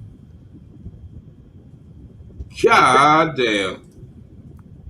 That had to be my number two, dog. Yeah. I think our number one is the same. It's the same. It's one of my most favorite series. It's one of my most favorite scenes. In Power. That's definitely my favorite Kanan scene. Yeah, it's one. No, it's one of my favorite scenes overall. Number one moment is that's both ours. That's both ours. I knew that. Number one moment is Kane's death scene, and the significance of this is that Kane pretty much died pretty much the same way he went to jail, and motherfucking Tasha. Now Ghost was working on a way to get rid of. They just deceive each other so much. Ghost was working on his own way to get rid of Kanan after his services were no longer needed. Tommy was in the dark because I guess he wanted to just everybody to be a family again. Well, Tommy didn't see the danger that Tasha and Kanan saw, so that's why Tommy looked at Kanan like, yo, our nigga is out. Like we could be powerful, but Tommy didn't know that Tasha and Ghost set that motherfucker up.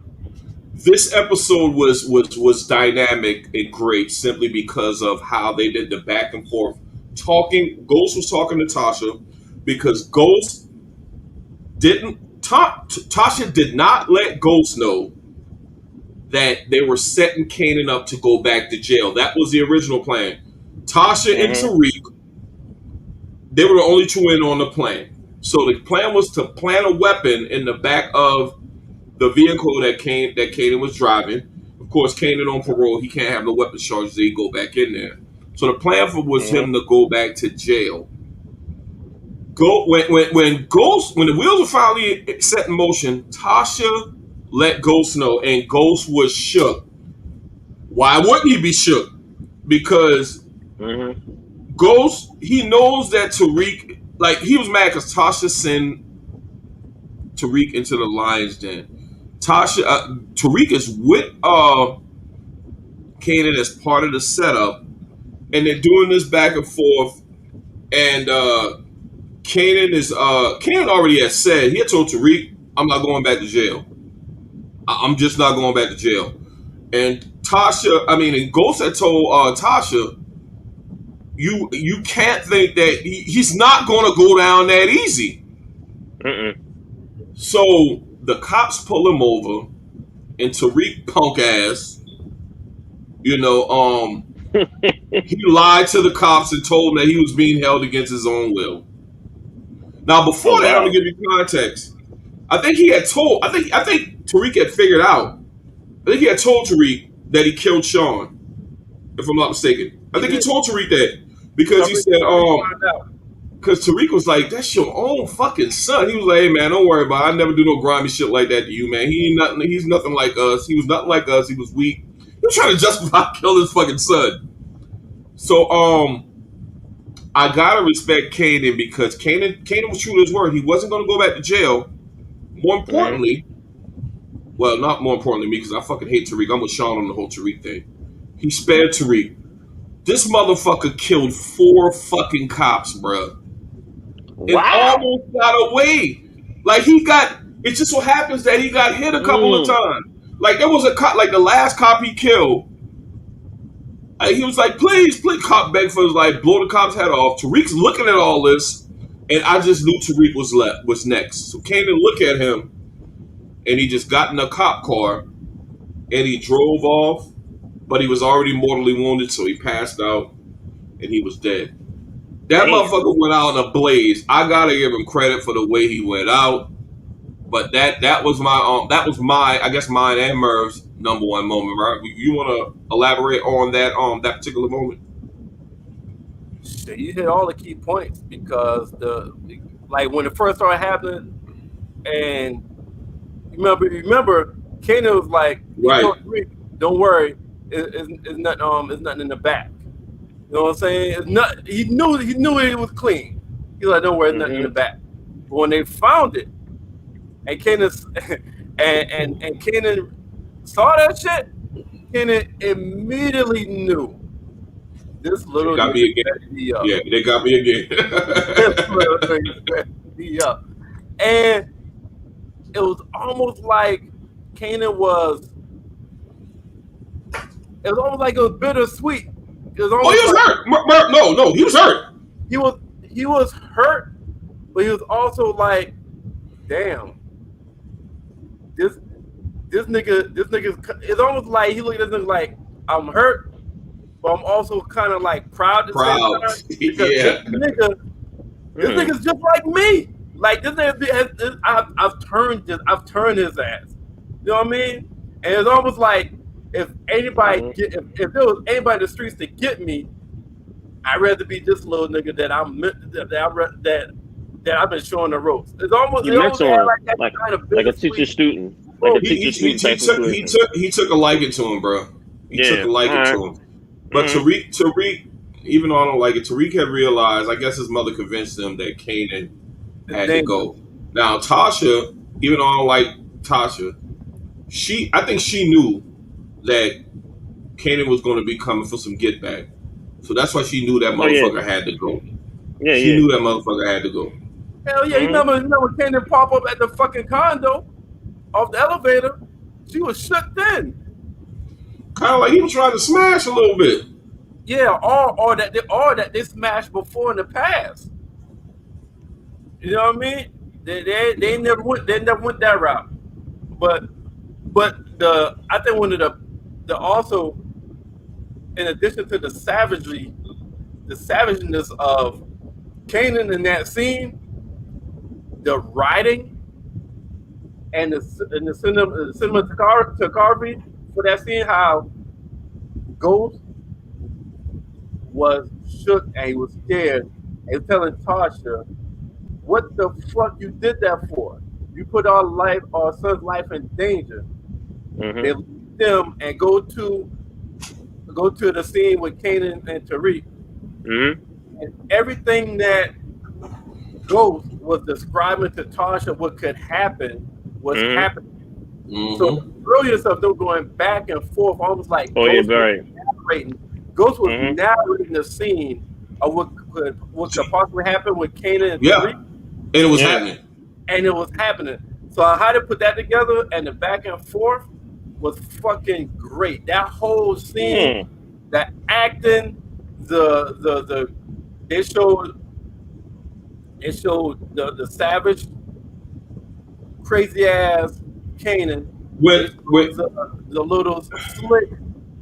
just to give it a little bit more context, Taison, Mm-hmm. While Ghost was saying, you know that Kanan's not going to go down that easy. While he was talking, they panned to Kanan shooting these cops. Like while he was making this Oh, little He speech, was narrating. he was telling her how the narrating. He shit was was not going even to go knowing. down, Yeah, he was like, "Look, Yeah, this and is without gonna happen. being. that's how the shit Now was I'm gonna going happen." down. The only thing that didn't happen is Tariq he didn't off Tariq, which he should have. My opinion, shit, fuck it. So, That little motherfucker that got a too many sticky situations, man. He should have been dead a long time ago, man. Tommy should have threw his punk ass off the roof for stealing his drugs. yo, Tommy should have whooped his ass in Power Book 2 when he was listen. leaning on his fucking whip. Say, hey Hey, man, I told your pops I wasn't gonna hey, kill you. But if you don't get up on my ride, I'm gonna beat your skinny ass. Wow. Mm. Hey yo, man, I told your pops I wasn't gonna kill you. hey, listen, man, listen. I know I'm jumping way ahead, but listen, when Tommy Force come out and we do the preview the week before that show, I can't wait to do the top 5 Tommy moments. Oh my goodness! Can we do? Should we Oh, only be able to? Tommy, yeah, I think Tommy got the most bodies, man. He got to have the most bodies in yeah, the Power yeah. series, bro, by But far. I can't wait to do Now that I gotta shit. see that. But we Now I we gotta gonna see that. we're not gonna jump in that right now. I'm just saying. But yeah, that's Mm-hmm. our top 5 Kanan moments, y'all. And this is the Mm-hmm. preview because next week starts Raising Kanan. So our first review of episode 1 is next week. Mm-hmm. Y'all make sure y'all watch the episode because we're gonna be with spoiler alert. Deep dive into that.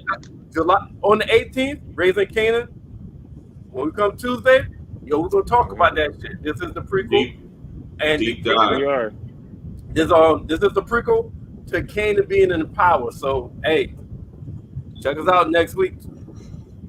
All right, we're gonna move on to the main topic. Yesterday, July 12th, 1991, is uh is when Boyz N the Hood debuted. It came out 30 years Mm-hmm. ago. Uh, so I was 12. I think this was one of the first hood movies that I saw. This is one of those movies. Sean alluded to it, and Sean, come on up in here. You say if you can jump on here. Mm-hmm. Sean, this is when I first got my taste of what went in the on the West Coast. This made me have a Yeah. absolute fear of Mm-hmm. going anywhere in California. At a 12-year-old, I thought that was all of California. Like, I can never go there because I'm going to die for sure. So, Mm-hmm. Boyz N the Hood, it means a lot to all of us as far as the culture. As far Yeah. as John Singleton, right? He Mm-hmm. this is a classic. I like to call John Singleton the producer for the streets because he's gonna give you what it is as far as how it goes down in the hood. And this is a classic. We're going to deep dive into this movie. We all love this movie. Um, Yes. and this was a springboard to a lot of these guys. You got you see Morris Chestnut, you see Cuba Good Jr., Ice Cube. This was a springboard to these guys going on to do great things in the movie industry. So we're just Also, going to deep dive yeah, and deep dive in there. and Mm-hmm. talk Uh-huh. about this movie um, at length. Uh-huh. Merv, Yo, I'm going to hand it over to you. yo, we're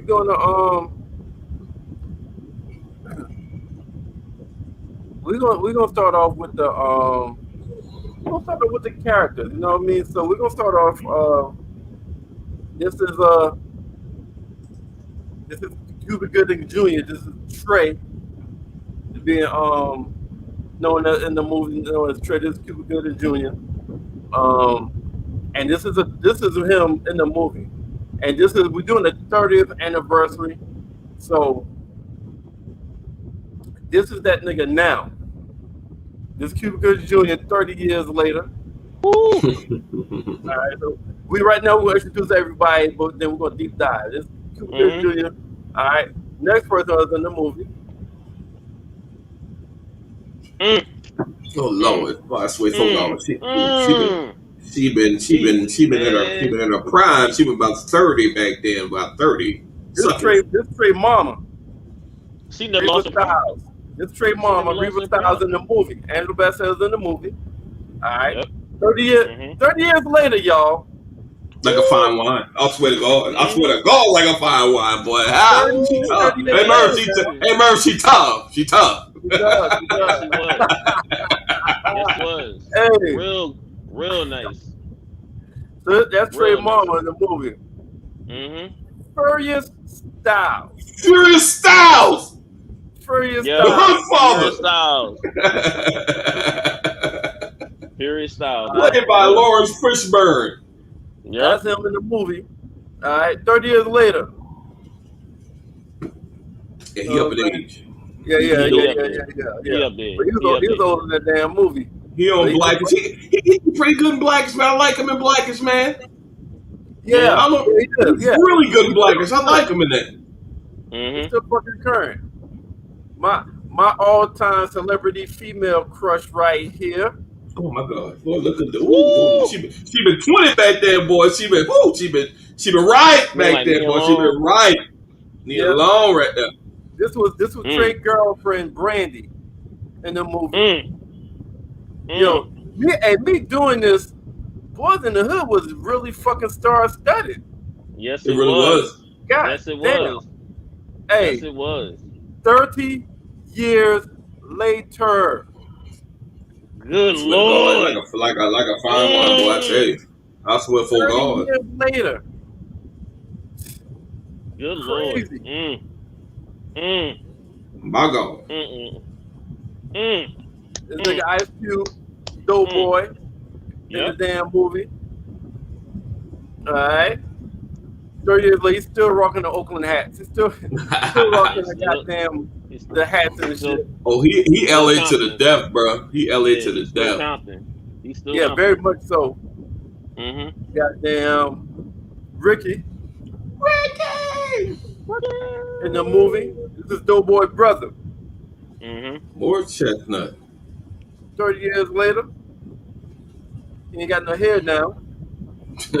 Sounded like you, huh? Exactly.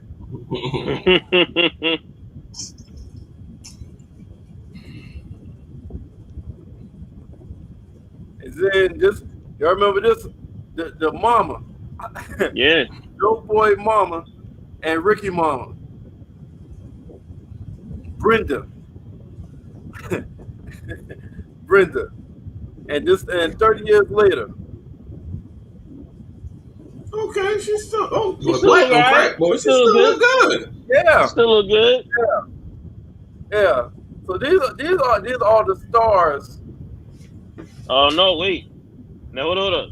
Now there's one other star that was in there, but she wasn't like major, but she was in there. And that was Regina King. Oh my God.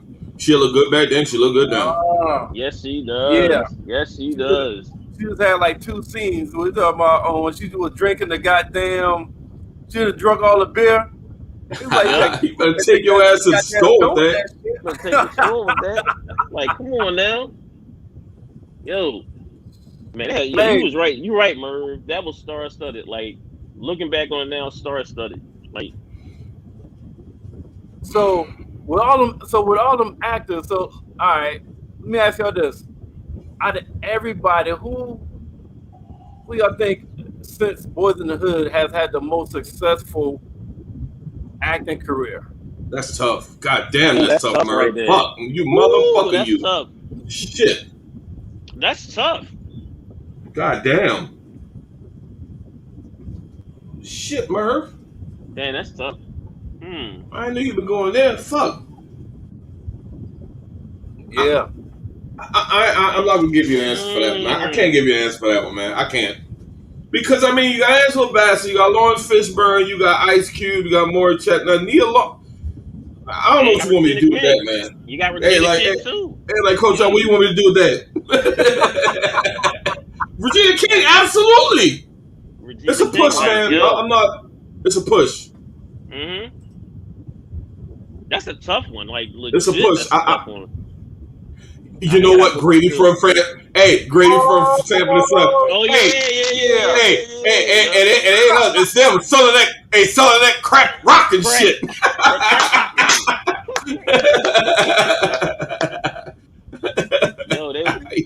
I forgot about that shit. Yup.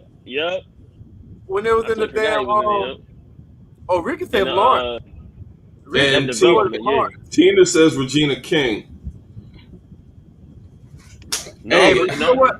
But the thing, you would say Regina King now, but you got to think like, because what about Angela Bassett? All the different movies that she's been in, like, that she's been in, and also Lawrence Fishburne. Like, let's not forget that. Like, if you could say Regina King now, I mean, like right now, currently, present time, I'm gonna go with Lawrence. But then you got killed though. Like, yeah, you do. You got killed. What's love? Hey, what's love got to do with it? Pushes Lawrence Fishburne over the top. Cause they know. Hey, they make a remake. What love got to do with it? I don't know who the fuck they gonna get to pay Ike Turner. Ain't nobody can play no damn Ike Turner like Lawrence Fishburne. Hold on, I was gonna bring that up. Remember, this movie was the first time that Angela Bassett and Lawrence Fishburne starred together in a movie. Was Boyz N the Hood? You're right. It was the very first time. And they played. And husband and wife then. Yeah. Mm-hmm. Yeah. They were. Ain't that crazy? And you know what? Crazy. They had to fuck at least one time in their goddamn acting career. Oh my god. They had to. What you mean? They had to fuck at least one time. Lawrence Fishburne at least one time. They got some great chemistry. They do got some chemistry though. Exactly. They got some great chemistry. They just did a good job of hiding that shit. Well, Lawrence Fishburne, they got that pussy. Mute Merv. They go to acid again. Mute Merv. But Merv's bringing up some good points tonight. Hey, Aquila and the B2. Who's in that? Yeah, Lawrence Fishburne. Lawrence Fishburne's in that. Yep.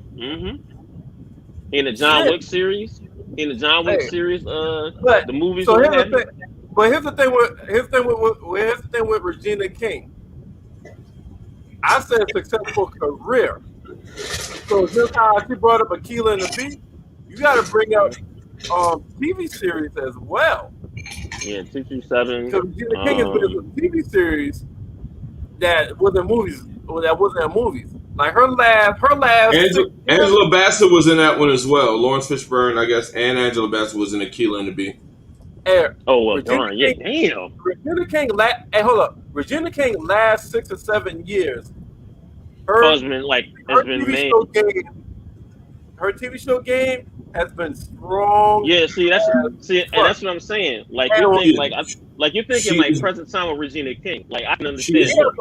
But if you're talking about as well, she is beautiful. She's gorgeous to me. She's talking about the whole 30 years. She is magnificent. Talking about the whole 30 years. Yeah. Yeah. Man. Over 30 years, I'm gonna still give it to Lawrence, man. You had the Matrix. Lawrence was on a lot of shit, man. Yeah, he was.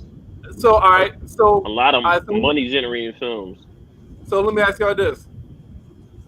Let me see if y'all think if this is the same question to y'all or not. Mm-hmm.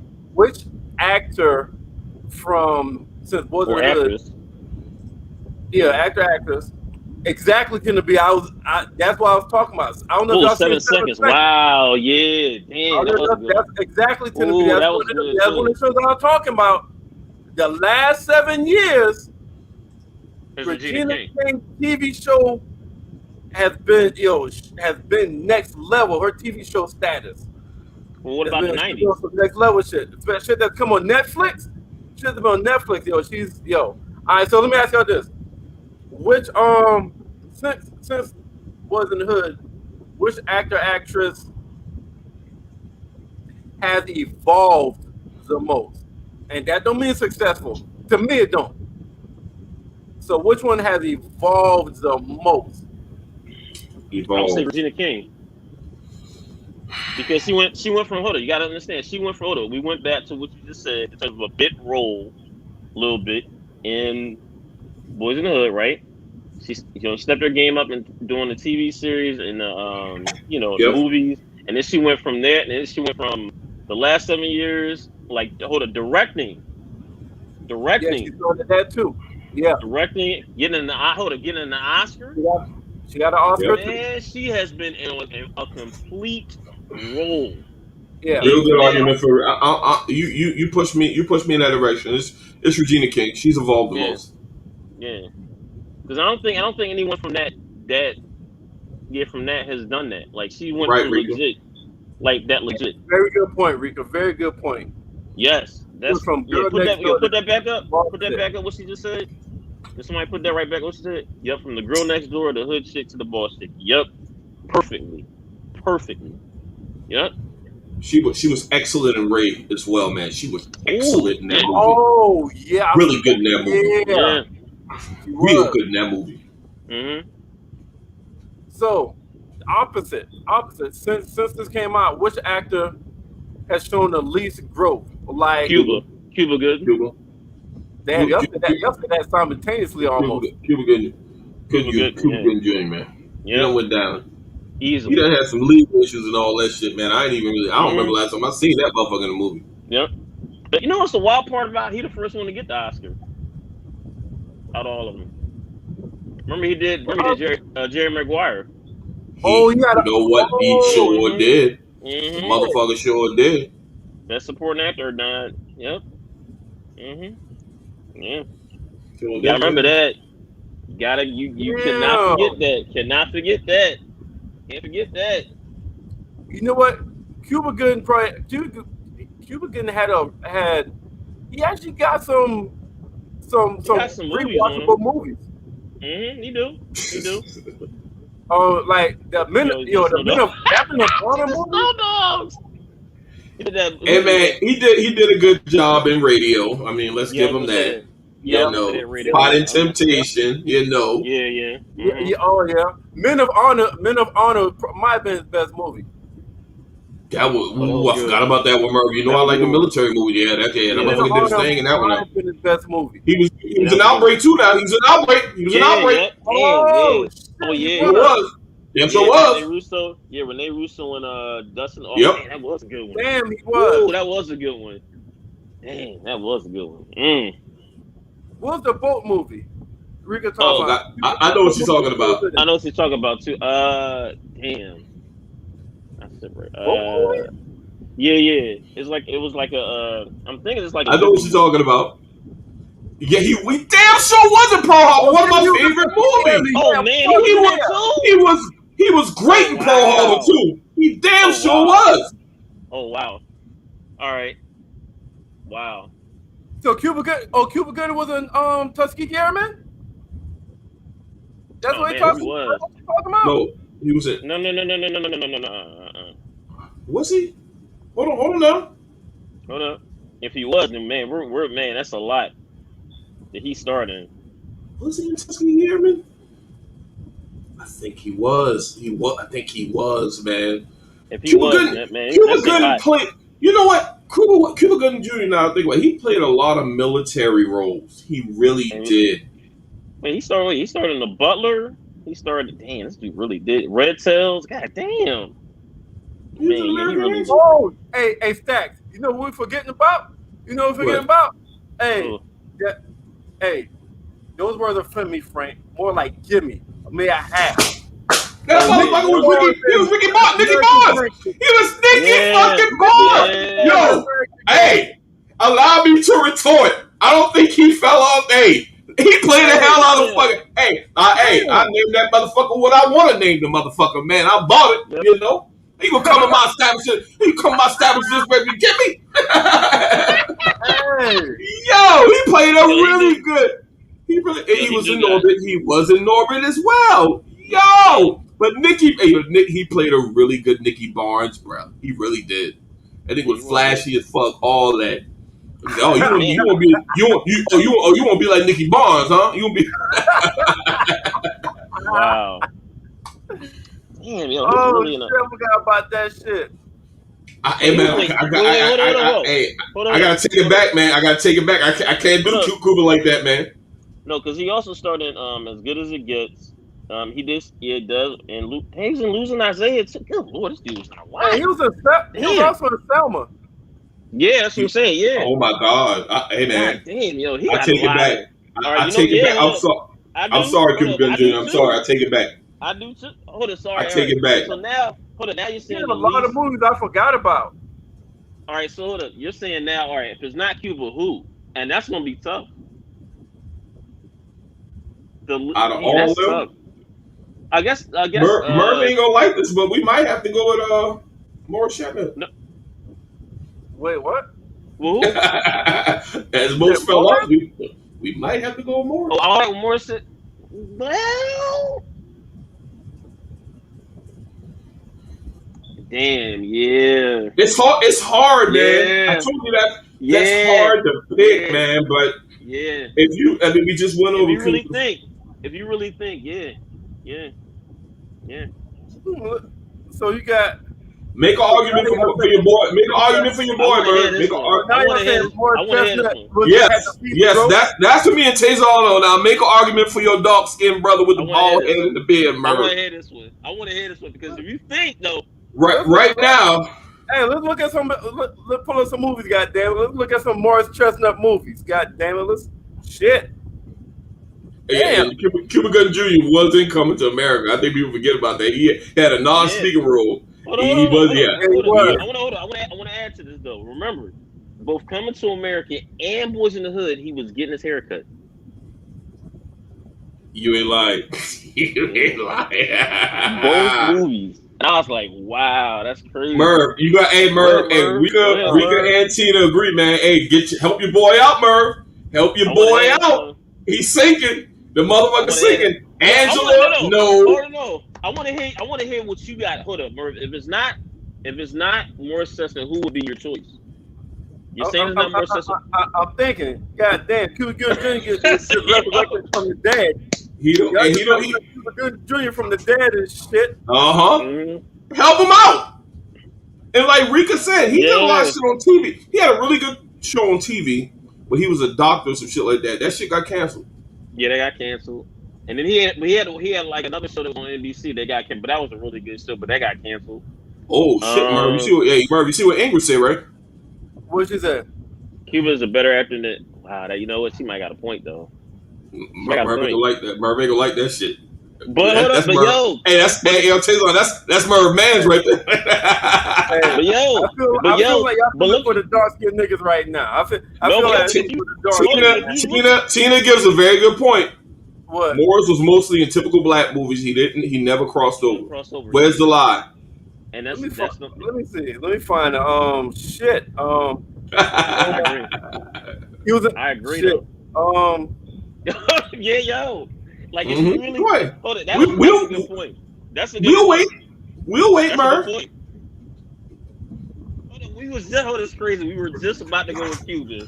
And then when the movie said, was like, no, got resurrected from the dead. No argument. Gotta take that back. I'm like, damn. Yeah. Hey, we was quick. Hey, yo, Taison, we was kind of quick to call out Cuba. We take that back real quick. You know what? That's because we saw like these last couple of years, and we were like, nah, ain't it? But then you look back at his track record, you like, right? Because y'all seen a little meme with the fucking the police walking Cuba Gooding Jr. out. I'm gonna do some bullshit, and he got the cops walking him out of the shit. Yo, but you forget legit his track record, yo. Hey, you know what? I can't defend the niggas in the ass of good movies. He's in the ass of popular movies, but I can't defend him because, like y'all said, like you got the best. Ain't that wild? Ain't that wild though?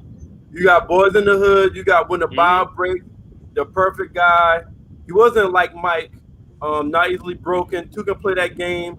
Brothers. No Black Rose. He No was an Black Rose. Anaconda. Um, Not the enough. Anaconda movie. Then she got the game playing, playing a football player. The Perfect Holiday. It was an Under Siege too. Think Like a Oh, yeah, I forgot Man. about that Black movie. Breaking God All the damn, Rules. he do get Scott typecast. Jane. The Ink Oh Well. shit. Oh, they ain't gonna be Hey, no, they ain't gonna be Nia Long. They Rika ain't gonna got be Nia Long. Nia in that cat. He said you need to choose between Nia and Morris. Ooh, We're not choosing there. Oh, for real. We ain't doing that's that. hey, you know what? I'm not even gonna ask you I'm why. right with you on that. I'm right with you on I that. probably agree with you. I'm not gonna ask you why though. Hey, I'm right with you. I'm right it with looks you. like it might be I Morris. ain't It looks put like Nia up there. it might be Morris because all Morris got is he's either the lady man, the lover man, or he's the athlete. In every goddamn movie, he's either the athlete or he's Mm-hmm. the lady lover man or the athlete. And wasn't all he You in know, wasn't he in a movie with Gabrielle Union? Two can play that game or something like that. yeah, yeah, you can that's what put you that say. Yeah, game. I you know like that what's, movie. but you know what's Yeah, wild though? he He should got be look playing a like the villain at this movie, point in his but career. He should be playing a villain at this point in his career now. Morris Chestnut. Him and Jamie Foxx was in that Two can play that game if I'm not mistaken. it was in Breaking All the Rules. Is that what that was? Yeah, it was in Breaking All the Rules. Okay, yeah, wrong title. Yeah, I mean he was an Identity Thief, Hmm? not a major role, but it was I just see it too. But yeah, we have to go with Yeah, more. two can play that game was Vivica. My bad. Yeah, I fucked that one Yeah, up. yeah. Mm-hmm. Nah, what? Nah, Morris was in that. Morris was in Two Can Play That Game.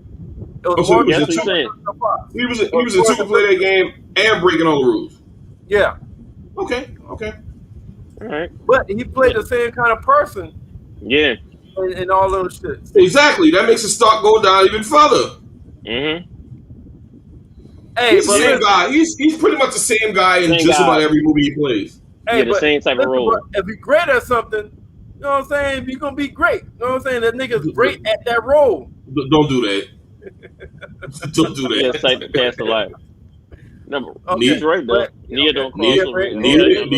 Nia didn't cross over either. She didn't. She didn't, but I'm Right, not. I'm and gonna you give know her what? that. You know what, Mark? Bingo, where Rika said, Lord, Boris Chestnut typecasting. Ain't no way you can argue your way out of that. He was typecasted. He really was. Yeah. So yeah, look like it's probably Morris Chestnut out of actors and actresses with the least. Yeah. Damn, Morris. But they Yeah, already it's showed not about what it's what not what it's what not Neil Long. what Yeah, Nia you have to doing. drop that shit. Yeah, I'm not picking Nia, but It's not I Neil. see what I'm saying about Nia about being typecast though. We all agree on Nia. Mm-hmm. God damn, Morris. Fuck out for the dog killers. Yeah. So now that That's a we've tough gotten one. that, I mean, we want to talk about. I was waiting for Sean. We want to really dig into the cultural impact of this movie. This is 30 years ago, so I was 11, going on 12, when this movie came out. Mm-hmm. I think we all saw this as children when the first break, and like I said, this was I didn't know anything about the West Coast, about Compton, how Mm-hmm. shit was out there until I saw this movie. Mm-hmm. It really made us. It really made us. I mean, because every hood, to me, you got hoods in America that are all across America that are kind of like a mini South Central, and it's not like it is in South Central, but I think every hood in America got some South Central type characteristics about itself, where you got the drug trade going on, and you got a lot of violence and killings and shit Mm-hmm. going on. So this movie resonated with me simply because I got to see all of that shit at a lower scale where I'm from, but I got to see it on a higher scale. Them giving us that view, and from South Central, as far as like something as simple as stepping on the shoes or looking at a motherfucker wrong Yep. could end in tragedy, as we saw in this movie. We also saw it was just a story. We all seen what we call when somebody comes home. When somebody gets out of prison, and typically when they get out of prison, there's going to be a party. They're saying this motherfucker come home. We saw that in Boys in the Hood when Doughboy, he was in and out of juvie and he was going to the pen. But he had a party. He had his family trying to rally around him. He had a good friend in Trey, which him being in and out of prison, him and Trey, Doughboy and Trey were best friends when the movie started. But him and Ricky became closer because Doughboy was in and out of juvie in Hmm. jail or whatever. And I mean, we all can relate to a situation like that. Where you Yep. got somebody that Hmm. that's in and out of jail, get locked up, and go away, and they come back. They still. I mean, we still love them just the same, but they're kind of in the system, so to speak. Yeah. You know. Hmm. So guess But what, y'all? What's up? When this came out 1991. You remember what month? Let me look. In July, nigga, July yeah, 12th, July, July. right? 1991. Yeah, yeah. Guess what? Yes, Well, yesterday, okay. 30 years ago. Okay, no mind. So okay, This is the first, like you said, this is the first gangster movie about what goes on in the hood. But I thought it might have been the first kind You was of right. gangster. But You was right. Hmm. me just looking up to see if this was the first one of this kind. New Jack City came out the same fucking year. Oh shit. New Jack City came out in March of 1991. Boys in the Hood came out July 1991. Mm. That's Damn. shit. But That is wild. Boys in the Hood is about the neighborhood. Um, and that is a different kind of movie. But that's crazy. Boys in the Hood, though, you got two classics like that came out in the same fucking year. Hmm. And to Sean's point, you had And two. guys that were in that movie, lower level Hmm. characters and shit like that. I think guys that were in the opposition crew, and a couple Hmm. of guys that were in Doughboy's crew. That was really about that life in real life, and it caused them Yeah. to be killed and to be killers in real life. So I mean, shit was real out there. Shit was really real out there.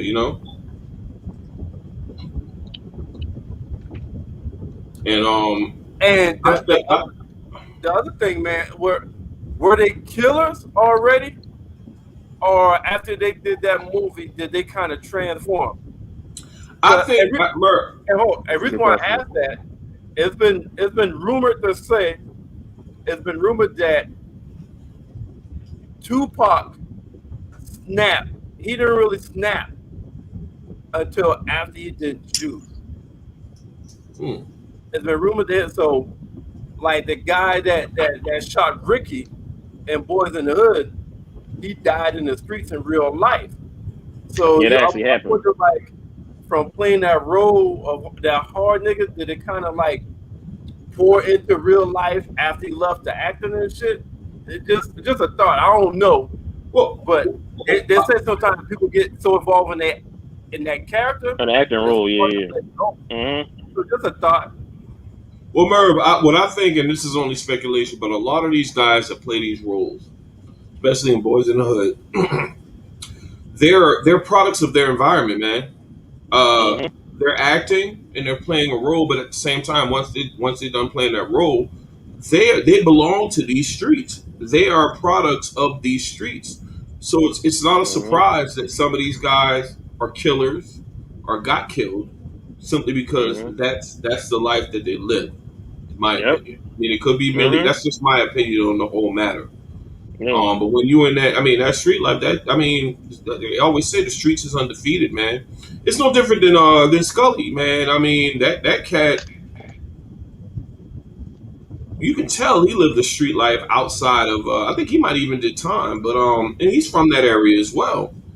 But I mean, his life was so tough and rugged that he looks older than he really is.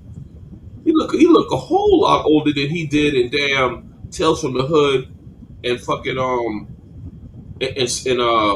Sunset Park and shit like that. But these guys are projects, are products of their environment.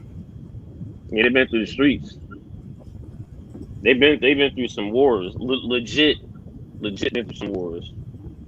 And then the other thing, right? You wonder, did John Singleton, if there was already killers, or well, not killers, or maybe it was already about that street life. You wonder, did John Singleton wanted them on purpose to bring authenticity and real life shit to the film? Because I heard in and I'm bringing other movies just to kind of like reference all this, but like in Cooley High, I don't know if you've seen it, but in Cooley High, there's two people that robbed the store. Right, I seen that. I'm glad Rita brought that up. Yep. They were actually robbers. They was actually like they just got out of jail, and the producer wanted that scene to be so lifelike, realistic.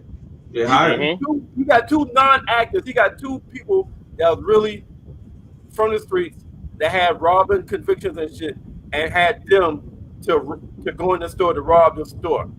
Right. You know, so it's just you wonder sometimes like how producers think, and I wonder in Boyz N the Hood, did he kind of find some people that was about their life that would probably know they have no acting skills, but to bring all the real. Yeah, I heard about that's John Singleton was like that because I don't know if y'all heard the story about damn it, I can't remember his name. I hate calling him Saint, but Saint, they actually had a street nigga that came to Saint's hotel and like, yo, I'm gonna take you on a ride. Like he was the hood tour guide. He like, you gonna be playing this part, so I'm gonna immerse you into the fucking hood, just to see what the fuck you gonna be playing, and to just get you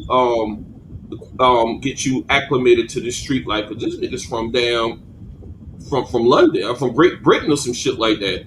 So John Singleton really tried to immerse his actors and actresses into that, real life shit that went on in the hood. Yeah, you got Dub C to help him. You're absolutely right, Tina, because a lot of these actors will go into a role, just like the cat that played Judas in Judas and the Black Messiah. A lot of these cats come out of these roles and they got to go to therapy to help get them out of character. Yeah, it's that real. Like I think it's no different than Heath. I think Heath Ledger's. That's a very good one. That's a very good one. Yeah. Because I think he was so deep into that Joker character. The guy got an Oscar for that shit. That's one of the best roles I've seen in any movie in my life. But I think that had a lot to do with him committing suicide. Because when you deep dive and immerse into that fucking role, absolutely, Sean, we're talking about Heath Ledger. You have to go through, you got to go through therapy to kind of like get you desensitized to all that shit. Because some of these actors are so great, they go all in. They go all in. And it's hard. Once you go all in, it's hard to distinguish from what you're doing in the acting world to what's real. Yep. And you're not able to like separate the two. You're not. Man. Yeah, Heath Ledger is like, Heath Ledger, man. And if I'm not mistaken, didn't Heath Ledger die before that shit actually went to the theaters? Yep, he did. I think legit a couple months before it came out. Still went from 10 Things I Hate About You to fucking playing the Joker to commit suicide. So I know, I'm like, so that nigga, so the and Sean and Tina, because they very well knowledgeable about the background, right? So this is my question for Stacks, Taison, or Tina and Sean that's in the comments. The dude that was so Ricky was out. They went to the strip. Ricky's standing outside eating. I think eating some kind of popcorn, eating some kind of snack or some shit. And the dude bumped Ricky. Remember that part? Yep. Dude bumped Ricky. And then nobody jumped on talking about, is there a problem? Is there a problem? He flashed. There's a problem? All right. So the motherfucker that I think he had a Bulls Scully cap on. Bulls. Yeah. Was that a street nigga, Sean? Was that a street nigga that they took off the streets and put in a movie? That's a good If you know question. that, I'm wondering that. That's a good question. Because he was like, I ain't kill him. Well, fuck you then. Yo, that was wild. Pull the trigger. Yo, that's a hell of a way to go out, bro. You know you about to die, and you still tell the motherfucker, man, fuck you. Like, Yo, exactly.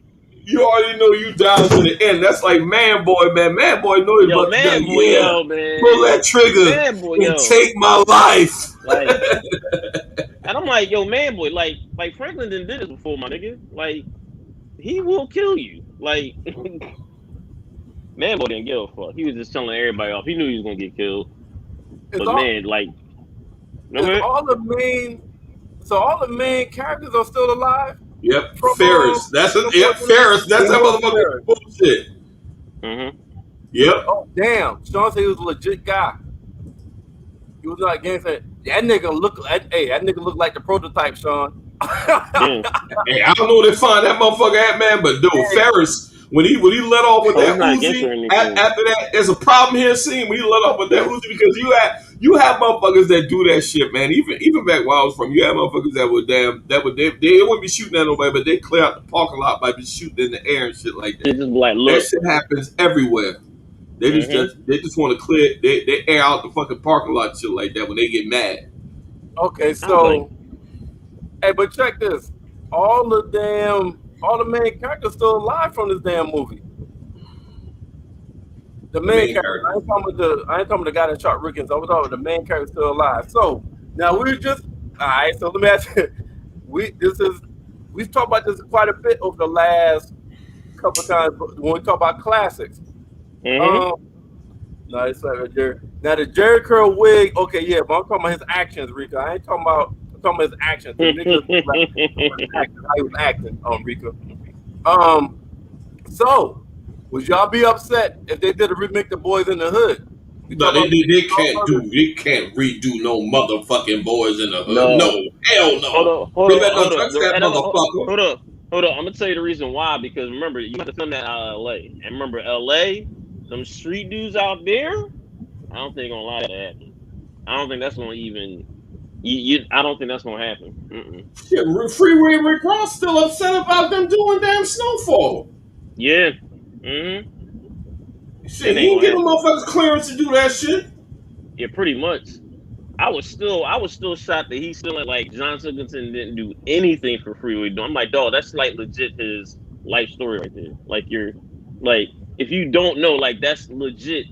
Freeway Ricky Ross's life story right there in Snowfall, like legit. Like, all right, so let me ask y'all this. All right, so y'all be upset if they do a remake? Y'all be upset? No, I wouldn't. No, I don't want to see that. I don't want to see that. Nah. I would be upset. I would definitely be watching that movie the whole time, critiquing the shit out of it. Nah, don't touch that. You got some untouchables in Boyz N the Hood. Boyz N the Hood is just so critically acclaimed, man, and it's such a cultural classic, man. You can't touch it. All right. So let's. It's like that in New Jack City. Let's play around for a couple of minutes. We ain't gonna deep dive, but let's say they was doing a remake, right? And we had everybody that's watching right now had the ability to put in some input. We're being hypothetical. Okay? Fucking hypothetical. So, who y'all got playing the main three? Who y'all got playing out the current actors right now? Who y'all have to do Doughboy? Who y'all have to do Trey and Ricky?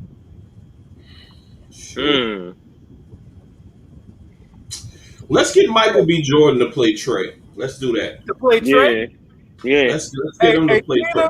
Tina, Sean, and Ricky, y'all heard the question? Hypothetically, if we was able to give our opinion to the producers about their remake, who would you suggest for? You know what? You could probably get. Who would you suggest for Trey and Ricky? I got Michael B. Jordan for you're right, Sean. Trey. He's right. What did Sean put up here? For Doughboy. Yeah. Absolutely. Because he played the shit out of that role in fucking Straight Outta Compton. He did that shit. So So who's Trey and Ricky? Trey, I told you, Michael B. Jordan for Trey. You got Michael B. Jordan playing Trey? Yeah. Yeah, I can see that. Yeah. Oh, you talking about who would play Ricky then? No, I'm trying to see if I see Michael B. Jordan playing Trey. No. You need younger guys now. I think you need a lot younger guys now. Like, I think that's like, because Michael B. Jordan is another. Nah, he's young enough. He can look. I think you're like, I think I want to see a lot younger guys do that role now. Just like we're seeing with, like, look, it's okay. Give a name. If it's not Michael B. Jordan, give a name. I was trying to. I don't know. And I think you really could. You know what? I hate to say it, but you really could put the same dude from Snowfall in that role. As Trey? Yep. He can change it up.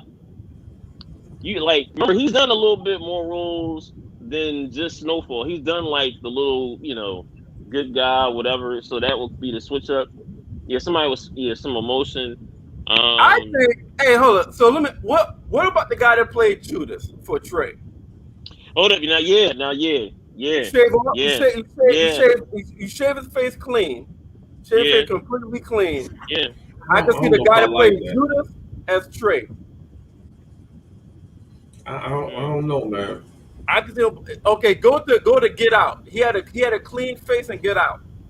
You want that clean face?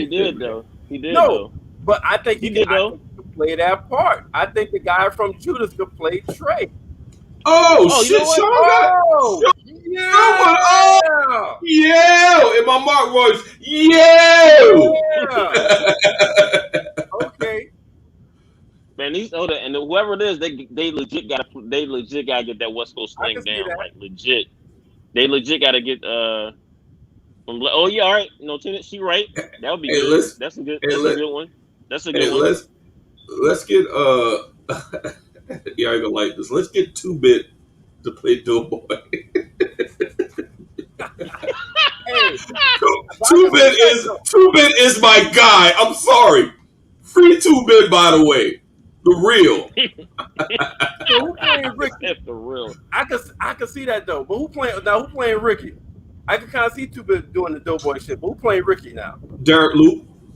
My spotlight actor. Get Derek Luke up in there to play Ricky. He a football player. He a football player. Yeah. Let's get Derek Luke up in there. Let's get Derek Luke up in there to play Ricky. He could. Okay. Hey, I think those. Hey, I think those are some good fucking choices right there. Now, okay, Jordan. Who would be the actresses though? We got Nia Long.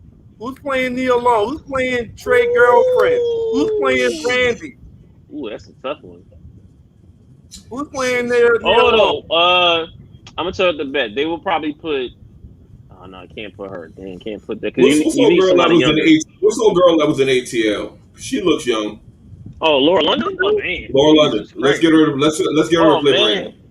And hold on, that will be, and to me that will be legit because she's from LA. That would be like the perfect. Well, no, that's a good one too. Keke Palmer. Right. Keke Palmer, that's a good one too. Yeah, that's a really good one. No. You know what would be good? Jordan Calloway is up and coming. No. That's a good choice. You know what it is? You know what would be good? Tiana Taylor. Yo, yeah. Who is that? Tiana Taylor. Tiana Taylor is fine, but I don't too much dig her acting like that. I just don't. We'll see. Okay. Well, it's a really good fucking question, Merv. Fuck. All right. Now, Rick said Tiana's a little hard. All right, so who are we missing? Well, she can play. She can play. She can play. This is a good one. Hey, this is a good one. Who the fuck is playing Furious Styles? I know you're gonna say that. And my wheels are spinning. Who the fuck is playing Furious Styles, yo? Who's playing Trey Dad? Oh yes! Oh yeah! Yo, for Neil Long, for Brandy, bam, the girl from Grownish, the girl from Blackish Grownish, get her to play Brandy. That's a real good one right there. I like where you're going right there. I like that. You know the girl from Blackish, from Grownish, the young Nas' girl. She cousin. she I grown never, now. I haven't seen Grownish. I've seen Blackish. She Yeah, on She Blackish the or girl black. Grownish? the older daughter. Yeah, On Blackish. yeah, Yes, yeah. to play You Okay, know okay, the Brandy. okay, okay. I never hold up, seen Grownish. I've hold seen up, Blackish. Okay. Yeah. Okay. and Yeah. hold up, and you hold up, and you know it's No, Nas' little Sean, you cousin, though, can't right? play as Lawrence Fishburne still. Shut up. Hold up, y'all know that's not. Yo, who Hold on, Man, no, turn no, your that? no, no, pound. no. Hold up, but y'all know that's Nas' little cousin, though, right? The one that is in For Grownish. real? Yeah, that's Nas' little cousin. Well, I ain't want you to mention that because Sean now, goddamn, We fuck. got to hear Sean That's Oh his. shit. That's his Lord, real life cousin. That's his legit. shit. That's his legit Taison, real life Taison, cousin. you could have kept that shit to yourself, man. We ain't trying to hear that. Oh, I knew that for a minute though. Now I knew that for a little bit now about Yeah, that. keep that to yourself, man. 'Cause Sean about to pop But up she on know, here and but she, but she would be good though. I think, yeah, she would legit. That would be a good role. All right, for Furious Styles, man, that's hard. fuck out of here. This Um, motherfucker right here, man. Queens get the white man. No one need to hear that. No one need to Hey, hear man, that. you know he was coming though. When you said that, you know he was coming. No one need to hear that. She's a Nas Who's witness. playing Furious, man? Who's playing Furious, though? Oh, hey, yo, Shariko, yo, Oh, I like that. Banner. Yeah, that would be good. Ooh, that would be, yeah. That, I yeah. take that. I take that, I take Rico. that. David Banner. Damn. That'd be good. That would Mm, be perfect. Actually, that would be God legit damn. be the most. That would be perfect. Well, who would play? Who would play Angela Bassett? I mean, and she only really had three scenes. But no, it's But we gonna still hold up. But got the to thing we is, still got the to thing get is gonna be somebody that different. gonna play him. Yeah. It's gonna be some. But it's gonna be somebody different though. Hold on, Like, before we go to her, who playing who playing Doughboy stop Mama? it, Sean. Stop it, Sean. Who, That's hey, a hold great up, choice there. who playing Doughboy Mama though? I'm gonna tell you who playing Doughboy Mama. I don't know her name, but the same chick that was the mother of the twins on ATL, the same chick that was and I love her to death for some reason. Exactly. She was Who playing Brenda? Who's playing Brenda? the mama. Yeah, that's the mama. Doughboy Mama's Brenda. Mm. The chick that was the mother of the twins on ATL. I forgot her name. Hold on, I'm gonna She, check. I'm gonna check. they like to me like they almost like the same type character. That I'm trying to figure out what other movie that she was 50 Cent. She was Sean Baby Mama in Power. Her. Oh, you talking about the girl from Why Did I Get Married? Yes, her. Oh Perfect. yeah! Perfection. The lady from Perfection. Why Did I Get Yes, Married? Tasha Smith, and I love her. Oh Yes, yeah, yeah, yeah, absolutely. yeah, The yeah, lady from yeah, Perfection. Why Did I Get You Married, can't right? get nobody else. yeah, You can't get yeah, nobody else. That's a perfect match. yeah, You can't yeah, get nobody else. Yes. yeah, yeah, Yeah! Yes. yeah, yeah. That's a perfect. That's a perfect. Yeah! No, that's a perfect casting right there. That's a perfect casting right Absolutely. there. Hey, Those two would be my. perfect. Our boy Marshall say must. Yo. Yo, how'd I get involved in Hey, this? that's an Wow, excellent choice. That those that two. That might would be that might those. have been the best fit one. She might have the best Yeah, fit out of everybody. yeah. Damn, she big. That's a great choice. That is legit a great Hell choice. yeah. Damn, Hell yeah. damn, See that's a now great choice. now we can look at who will play Angela Bassett and Regina King because they have more like cameos or whatnot. Let's But have hold on, y'all might not hold like this. Let's have Regina King play Angela Bassett's role because she's a little older. Let's do that. Oh, Let's do that. shit. Oh, that would be good. Let's do Yo, that. I Why like that. not? I Why like not? it. I like, but I think Tina said that earlier that we can have the old characters play the new Listen, characters. Sharika, you are on. Boy, I swear to God. Boy, you right. Taraji can play that. You right. Will play Angela You're right character. about it. You're right about it. Hold on. Or Taraji or what is that? We just talked about this actress. Damn, Sharika. We Um, gotta get Sharika on the fucking show, bro. Hey, God for hold damn. real. on. I ain't thinking that shit like that. I mean, god damn. What about Sanaya? Sanaya Lathan. To play what? The mama, Angela Bassett? Mm-hmm. Should I lay a little bit too fine for that, man? I mean, goddamn. I And mean, What you think, though? I like where you're going, but shit, I ain't know, man. I just bastard, shit. Fucking, I late, shit. Yeah, Now I like Taraj. I like Taraj more than Sanaa Lathan. Or you could put Regina King up in there. That'd be I can see dope. Regina That was a King doing nice little touch. that. I can see Regina King playing that as well.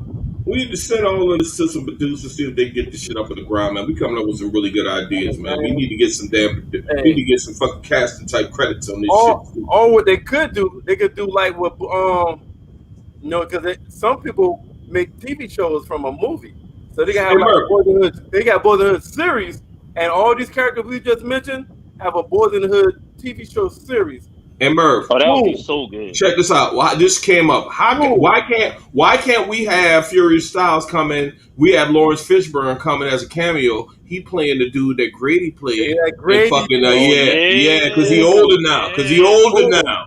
Hell Yeah, because he older now. Mhm. Just Yeah. like that. Just like that. That would Absolutely. be good, actually. That would be good, actually. We could stick a couple of them back up in there in an older role now. We could do it like that, man. We casting right now. Casting calls. Mm-hmm. Yo, But man, that Tasha Smith and David Banner. Yeah, that right there. Yeah. That David Banner Tasha Smith thing is like pretty, Who's That's playing the something. dirty cop? That's a damn good question, Tina. Let's see who can play the dirty cop. Dirty black cop. Oh, shit. Let's see. Oh. Hmm. Oh.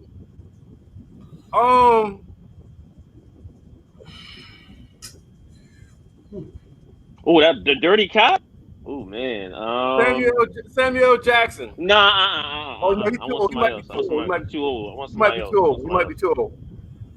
But I don't want the game. I don't want that nigga. Come on, I don't want that dude. The game would be a little bit too old, little Sean. Yeah, I know. And plus, he not You know, believable. he looks like a kind of a young game. He kind of like the game at a young age, though. I'm gonna give you that, Sean. He kind of look like they kind of got some similarities. But are you believing him? Like, I don't believe Game is a cop. I'm like, no, you gonna no. No, that's a cop. No, that's a cop. Game can play the dude that shot Ricky. Oh yeah, That's damn near perfect. That's damn near perfect. That'd be perfect. That's perfect. Yeah. I agree with that. All right. So we need somebody that played the cop, and we need somebody, the nigga that bumping the Ricky. I would, as far as a dirty cop, and nobody's going to like this. It's not going to be popular, and I think it'd be a lesser role. But he's played a dirty cop before. Let's throw Denzel in there for a fucking cameo and play dirty cop. Let's fucking do that. Since we just do it, let's do that.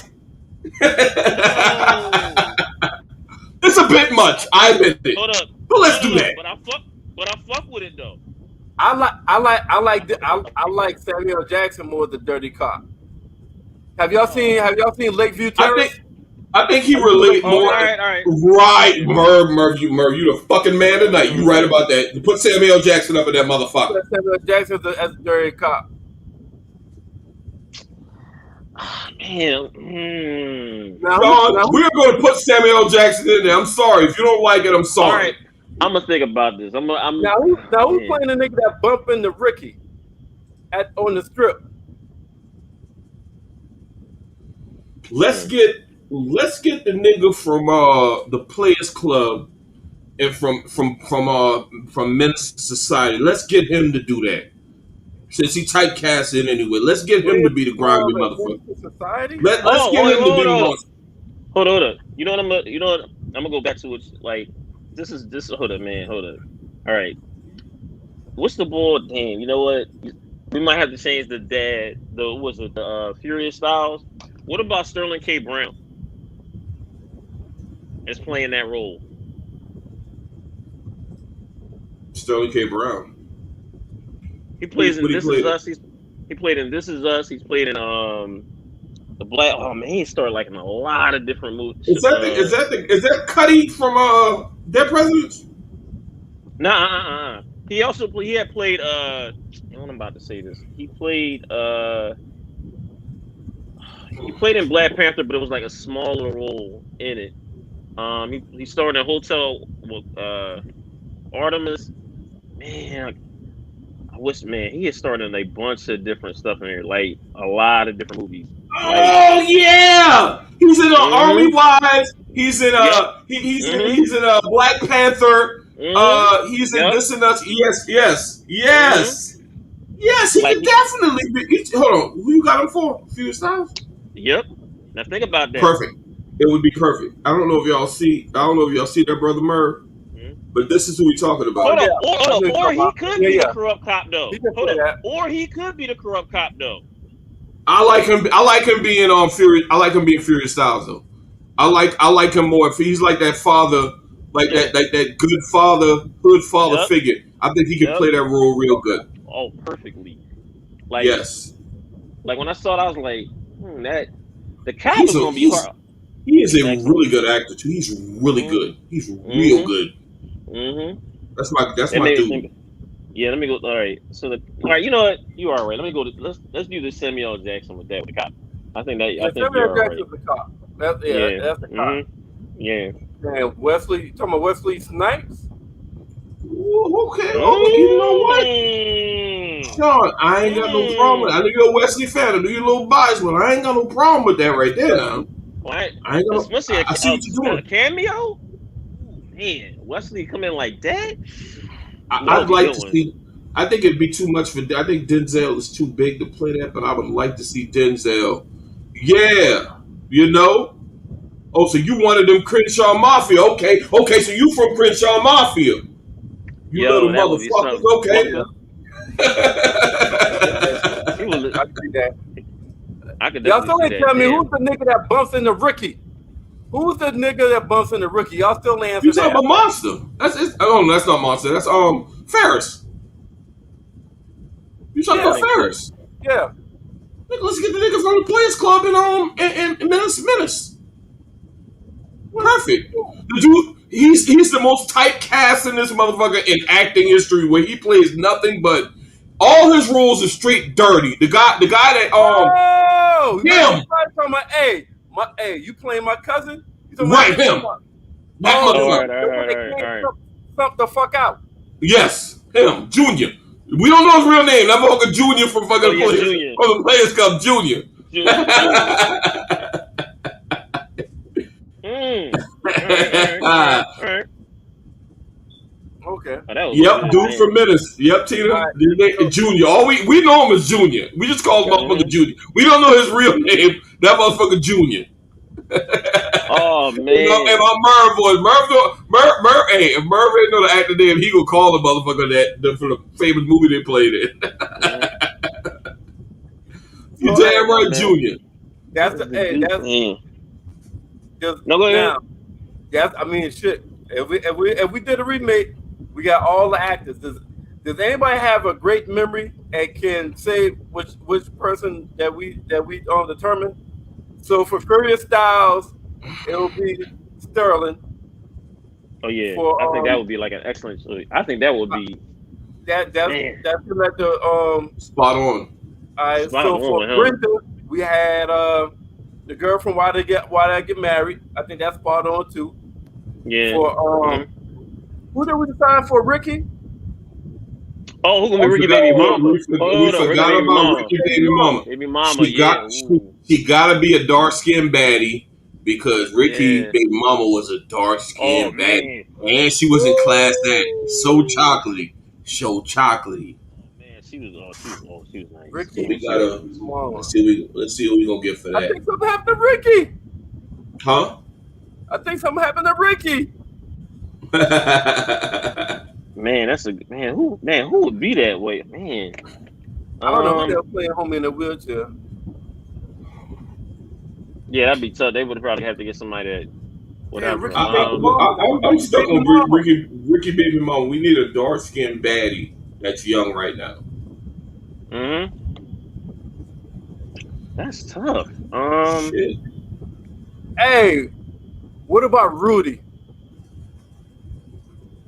Oh, you talking about Keisha Knight Coleman? Felicia, Keisha Knight Coleman? yeah.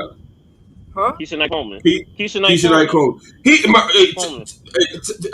Taison, he's never going to call her Keisha Knight Coleman. All right, In all his right, all life. right. I don't think We're he's just gonna never go uttered Rudy. her actual real name. She has been Rudy to him since we were 11 years old. So we need to go ahead All and right. yeah. So I yeah. just keep going with the Rudy thing. She's Rudy. But Oh, I can see that. Though. That's a good one. I don't know, man. What you mean? Rudy has been in these fucking Tyler Perry movies. No. But is she too old for that role though? She's too old for that movie though. No, she would play like the mom. She's like 38.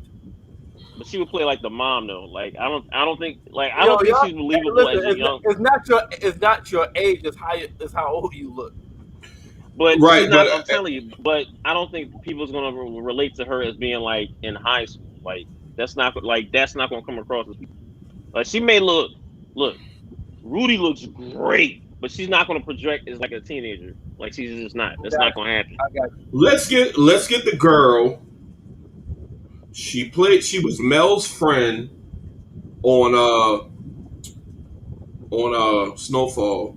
She also was on All American. Spencer's yeah.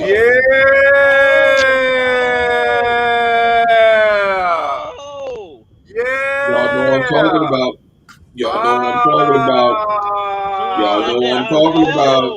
I see what you did there. Yeah. Yeah. Let's get her. The girl from Snowfall and goddamn American. Yeah. All American. She's a dark skinned chocolate beauty. And she looks young, and they got her looking young in Snowfall, and they got her looking young in All American. She would be perfect. Yeah. She'd be perfect. Yes, she would. We go. Yes, she would. You're welcome. Boom. And that's how you do that right there. She put on a lot of weight. Hold on, now she. Oh, we talking about Rudy. Talking about Rudy. No, that's Rudy. It's talking about Rudy. Yeah, talking about Rudy. Yeah, but yeah. She, I don't know her name, but she is beautiful. She is so beautiful. But yeah, she's a good one. Yeah. She's a. Let's get her up in. I forgot her name. Is she Jeffrey Maya? Something like that. Yeah, that's a great one, Stacks. That's a move, man. I feel we can, you know what? Now that we on All American and Snowfall. Let's give Khadijah a part, man. Khadijah should be fitting this. She perfect to fit in this motherfucker somewhere. Don't y'all think? Khadijah from she was my spotlight actress a couple of weeks ago. The girl she played the shit out of Khadijah, and she plays a Simone in All American. We can get her in the reboot of Boyz N the Hood some way, shape, or form. She already bought that life. She's in Snowfall. She'd be a good character to play for somebody. You know what I'm talking about, right, Merv? Oh yeah, man. Look, man. I think that would propel her tremendously. I think we picked some great. Hypothetically, if there was a fucking remake, she can play Regina Bell part on You take your ass to the store. That Regina, she can play Regina Bell man, part. she would She'd be perfect. She'd be perfect. She won't kill that. You're welcome. Yeah, she'd be perfect. Right. I think I found my new call. Casting calls. We good at this, bro. We pretty damn good at this. Oh no, hold on. So hold on. So hold up. Now you're saying about like the shooter, that could have been that the bull who played Man Boy.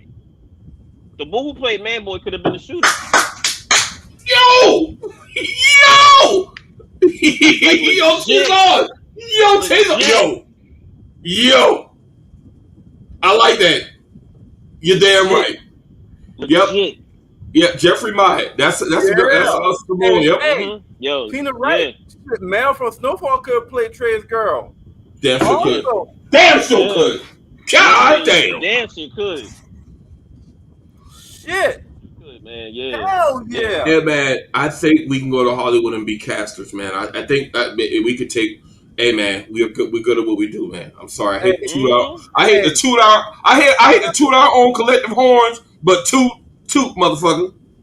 Hey, but hey, this shit kind of fun. On some real shit, we might can add this shit in every Tuesday. Oh yeah, we find a hood classic movie, and you put new actors and actresses in that motherfucker. Name people that we could replace if we did a remake today. This shit was kind of fun, and we spot on too. We need to add this shit to our Tuesday shows. We're gonna add this, man. Yeah. Yo, and now I got in my mind all these actors and actresses that we can just drop into a reboot. I don't feel it's that untouchable as it was before we started talking about it.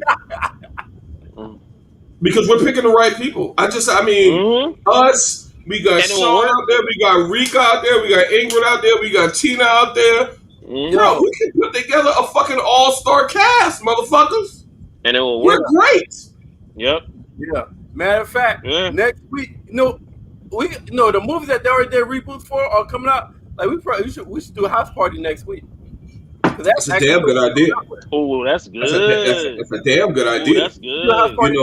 So we do that before we dive. So we do that before we dive into Power Book 3.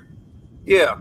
I kind of like that. House party. They're thinking about a reboot. Matter of fact, we can even take it even further the week after that. Everybody they want to do a reboot. They want to have a reunion for Martin. What if we did it for that? What if we did it for that? Yeah, for next week. So next week we're gonna do the damn house party one, and then next week we think about doing Martin because they're talking about doing a reboot for that as well. Oh, that's a good one. Yeah, that would be a good one. Damn, that would be. We need the guys casting agency is coming to a fucking to Hollywood, bro. We here now. We here now. Trademark patent. Trey Morgan patent. Gotta get that. Gotta get the business taken care of. But man, absolutely. Man, look, absolutely. Man, this was a great show. This was fucking fun, yo. This was fucking fun. I'm gonna tell you that right now. What are you talking about? You said I got one. Who would y'all cast as who? As who? Cast as who? All right, Tino, let's see what you got. Cast as who? The suspense is killing me. Go ahead, give us what you got, Team. I want to see this one. She's talking about. Give us what you got, Team Bean. This is me, Tina Bean. Give us what you got. Motherfucker, hop on or some shit like that. Shit. Yeah, exactly. Like, come on, I want to hear what she got to say about the cast. She just set the motherfucker up and went missing and shit. Yeah, Spence killing motherfuckers, man. I mean, who would y'all cast as dun dun dun type shit? We want to know. Yeah, because we got wrapped. No. I think that might be the title of a show, like of a either a title of a show or a title of a for the movie. Yeah. Would y'all have played? Ooh. That's a good question. That's a really good question. You talking about that's a really good question. And Merv, I'm kind of pissed off. That sounds like some shit you come up with. I'm pissed off that you didn't come up with it. Thank you, Tina B. Thank you, Tina B. That's a good question, and I am going to say I would be the voice of reason. I would be Trey. I'll be that guy that's, I'm around a bunch of motherfuckers that's doing their shit in the hood and shit like that. But I'm a voice of reason. I'm the motherfucker that's working at the Fox Hill Malls. You likes? I'm that motherfucker. Yeah. I'm the motherfucker that's working at the Fox Hill Mall that got the fucking stable father that's leading them in the right direction. And I'm trying to, I'm trying to damn, show my niggas the way. I'm that nigga that I'm gonna be down the ride, when we riding on the motherfuckers that kill my homeboy. But I'm gonna come to Epiphany and be like, yo, let me out.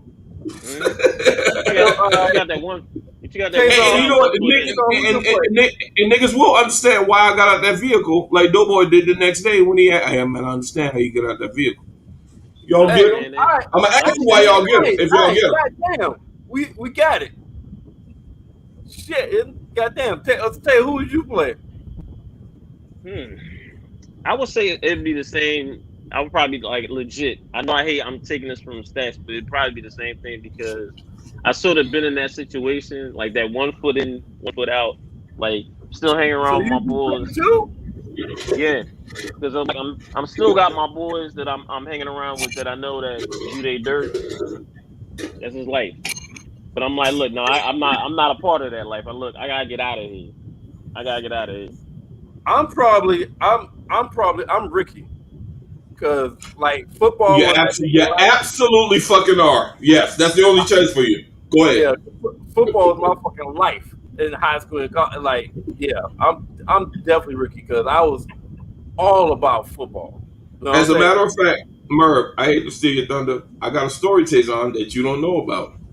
Mm. So we have a we just came from a football game that me and Merv played in. I think we lost because we lost a lot. My senior year, his junior year. Um, I feel that. so Been there. we're leaving the high school. We're going to McDonald's. In the course of going to McDonald's, you're passing through the neighborhood. You're passing through the projects. So Mm-hmm. we drinking, partying, bullshit on our way to McDonald's. Mm-hmm. So we pass by the projects. It's a shootout. We see the flash coming from the gun back and forth. Mm. Yo, we so drunk. Me and the homies, we went on to McDonald's, which is about, I'd say, less than like a quarter mile away after that. Mm-hmm. Not Merv. Merv sprint. His house was about a mile away. This motherfucker sprint to his house and didn't stop till he got to his fucking front door. But I understand. That's how that shit went down. I understand. Yeah. So I Hey, mean, Didn't even in understand. our small town, we've seen some shit. Like, nigga, I I was like, still wow. remember the muzzle flash. The motherfuckers had a real life shootout right in front of us. We got on the ground and everything. And we look up, we try Merv to like, collect nah. ourselves, make sure everybody good. Like, what the fuck is Merv? Mm-hmm. That Merv man, like, hey, nah. I talked to that motherfucker the next day. He's like, look, man, I ran and I did not stop until I got to my motherfucking front door. He's like, I ain't playing around with y'all, man. Merv like, I ain't playing. I understand, Merv. yeah, Like, look, fuck that. no, Who would Mm-mm. Mark play? I don't know who the fuck. Dookie, the dude with the pacifier. Yeah. Yeah. Hey, Sean, Mark play the Dude. That's Mark. Do the pacifier. Talking about, hey, yeah. Mark can play do the pacifier, Sean. Hey, Mark can play the nigga black. Hell no, I ain't fuck no crackhead. I let her suck my dick though. Fucking thing, you gonna get the AIDS for that shit? Hold up. Yo. From Perfection. from from Perfection. from let her suck my. That's what the fucking play. I can see Mark saying, "I ain't fucking no crack. I'll let her suck my dick though." Hold up. Absolutely. Hold up. Look, Mark. Look. Sean, we ain't letting you off the hook. Who would you be playing, Sean? Who would you be playing, Sean, in the movie? Right. Answer that. Answer I want to that. hear that. I see Sean playing Furious Styles. Like, though, Mark be at this. He playing Doughboy? Wow. He said Mark be acting his ass off. All right, I can see that. I can see Sean playing Furious Styles. Hold up, hey, real shit. Can y'all not see Sean sitting on the couch at home With the fucking marbles. Yeah, with the Yeah, joint behind him. that's definitely that nigga. doing that? Yes, that's The him. whole That's him. time. That perfection. That's him. Sean will play Furious Styles.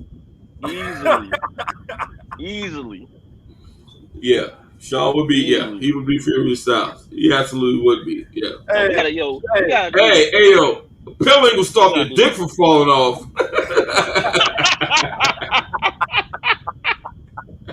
See, I told you. I told you. I'm sure you do.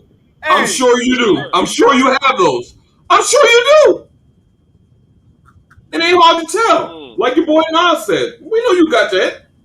We knew we got that. We knew it. Wow. Mm-mm-mm. all right, y'all. But y'all can see how much we love this movie because we went over the movie and we've also recast it as a time movie. So y'all know how much. I mean, the viewers out there, y'all know how much this movie means to us as far as cultural impact and our upbringing and stuff like that. Man, it had a great impact on all of us.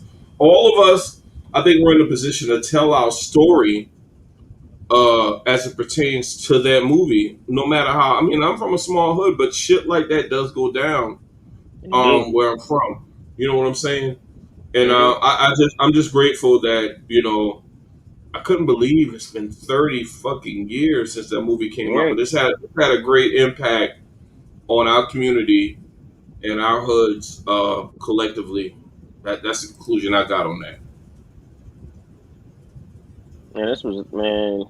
I said this before. This is like a generational movie.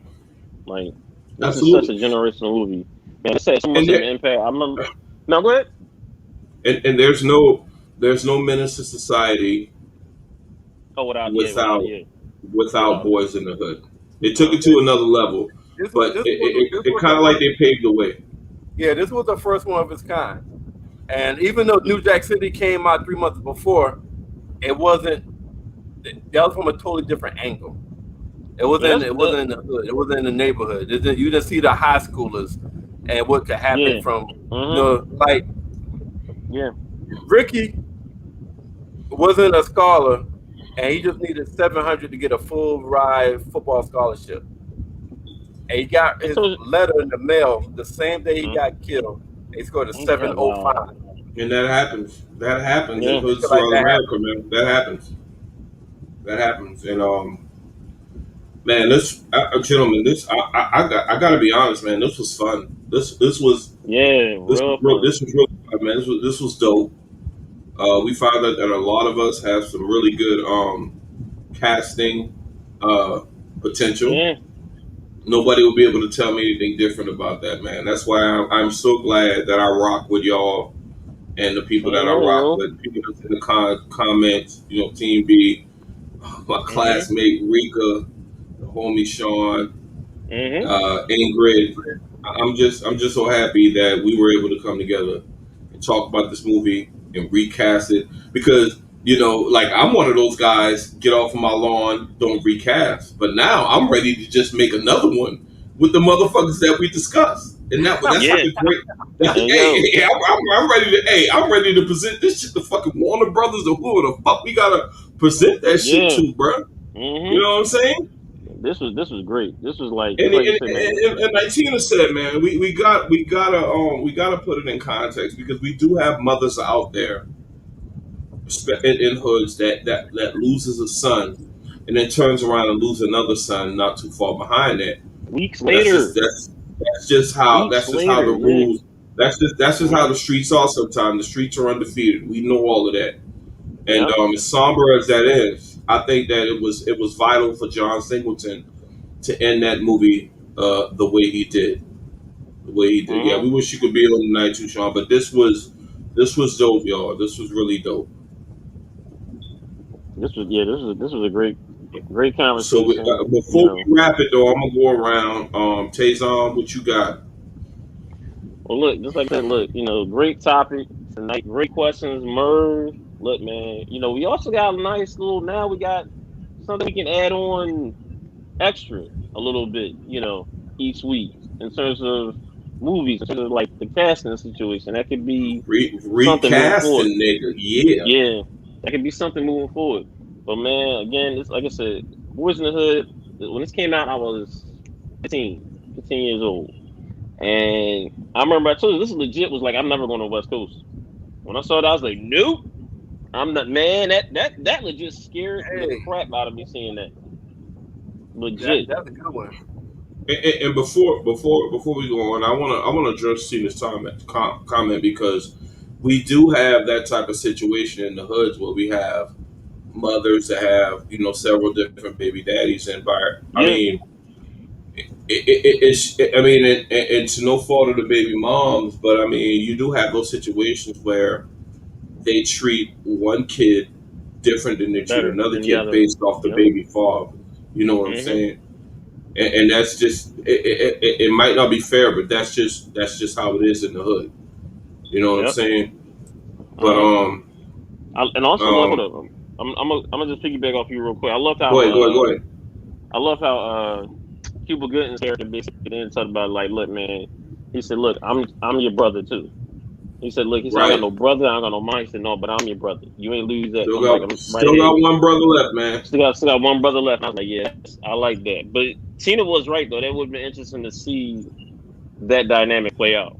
Um, man, this was a great, like I said, great conversation, great show as always. Uh, what in the world? Okay, Sean. Trying out of Um, control. Sean is completely out of control today. But again, thanks for the viewers for also making this show, making the little different questions, the different like responses we've been getting. Um, it's been a great show, man. I have had fun tonight as always with y'all, man. Let's keep this moving, man. Let's keep it going. Bird, what you got? Or does you want me to go first and come back to you? No. You can wrap this bitch up. Um, yo, the night was fun, fellas. Like the night was fun. Great conversations, great thoughts, great recommendations. There was a Mm-hmm. lot. There was just a lot of great fun, greatness tonight with Mm-hmm. all of us kind of collectively talking. Like even our people in the comments, it's just like y'all was right here with us in the Yeah. comments. It still Right. like y'all was on screen with us because we were Yeah. just talking and like it flowed like a motherfucker between the comments It really and us did. talking. It That did. shit Yeah. really was still going like this. We didn't miss a fucking beat. Um, Mm-hmm. and yo, next week, the, our shows is always enhanced a little bit when we have a TV show that we all are involved in that all of us Mm-hmm. follow. So Mm-hmm. we got Raising Kanan coming next week. So Can't we got wait. a show that all of us gonna be involved in and watch Mm-hmm. and do a recap. Great. And we got this added thing that we can play around with. Oh Going forward, man. like that, like Woo. 8 weeks. I think it's at least 8 weeks. I think it's at least 8 shows of Raising Yeah. Kanan. Mm-hmm. So we got Mm-hmm. 2 months of some good shit coming. Um, Tina B, you on next week, right? Bring your ass. Bring your Yeah, ass. this is gonna be good. This is Um, gonna be good. I think Mark is coming too, if I remember correctly. We So get to get for some. the We get to next have two some months, things. we're gonna be five deep. Tina B is coming Mm-hmm. on, Mark is coming on. We're gonna be talking about this raising Canaan. Yo, Mm-hmm. so the next 8 Tuesdays is going to be But that's a good deal. Security. Yeah. shit. Mm-hmm. The next 8 Tuesdays are going to be the shit. Telling you, Mm-hmm. that's all I got. Yo, as we wrap this thing up, of course we're gonna go and thank the folks that's out there rocking with us. YouTube Live. I mean, on Facebook Live, on Mm-hmm. YouTube. Shout out to all the viewers out there on One Maha Radio. Very important. Hey, we appreciate you guys immensely Yes. for rocking with us. And like the homie Merv said, man, we got so much shit coming, man. We got so much shit coming, man. So much shit we want to bring to you. We got the Trace and Kane shit. And as Mm-hmm. as you can see, man, we come up with shit on the fly that we could just use in our shows. And that's how And we we gonna do. move forward, man. We gonna just get Mm-hmm. stronger and stronger, hitting y'all across the head Sunday through Wednesday with some hot shit. This is what we do. It's fun. It gets to the point. We 3 hours in, man. It don't even feel like it because that's what we do. No. We having fun with this shit. I'm Mm-hmm. trying to say, and y'all know we coming right back tomorrow. Y'all know how we coming, man. We coming right back tomorrow with the guys. You know, we coming right back and just rock with us. Fuck with us. Just keep fucking with us, man. And as the homie Sean always said, we got if we can reach one motherfucker out there, that's all we need, man. We do this for Yeah. y'all, man. We don't do this for us. Mm-hmm. We do this for y'all. And we Mm-hmm. appreciate everything, man. Hey, Blackjack TV, channel 199, Bobby Blackjack come through. All the silent partners out there in the background. Our partner, Mm-hmm. shout out the Blast team, you know, doing their thing. We got some shit coming from those gentlemen. Hot fire. Just so you know, it's coming. It's Mm-hmm. definitely coming. We got Mm-hmm. rounds in the chamber that we have a bunch of rounds. We ain't gonna expend all of them. We gonna give it to you. Hot fire, all We that just type shit. started. We just We started. absolutely, Zingle TV. absolutely Shout single out to Zingle TV. TV, Spotify, Absolutely, iHeart, Hot yeah. 97. Hot 97 in the motherfucker. You know what I'm saying? We coming up, man, and it's not about us. It's about y'all. That's all y'all need to know. And we Yep. coming back tomorrow. Entertainment. We coming back Exactly. tomorrow. The guys Yep. podcast, you know, and that's how we coming. You know what I'm saying? So, gentlemen, it's been a pleasure rocking with y'all tonight as Yep. always, Oh, as and I will always, see you always, all always, back always. in about 22 hours, we come back with the guys podcast, coming with some hot fire. Mm-hmm. Um, we love you all. We appreciate y'all for rocking with us. And Mm-hmm. I think that's it. This is a wrap, nigga. Yeah, that's a wrap. It's a wrap. Salute. See y'all, Salute to you, man. gentlemen. Salute to all y'all out there. No Thank y'all doubt. for the view. Thank y'all viewers. Thank y'all.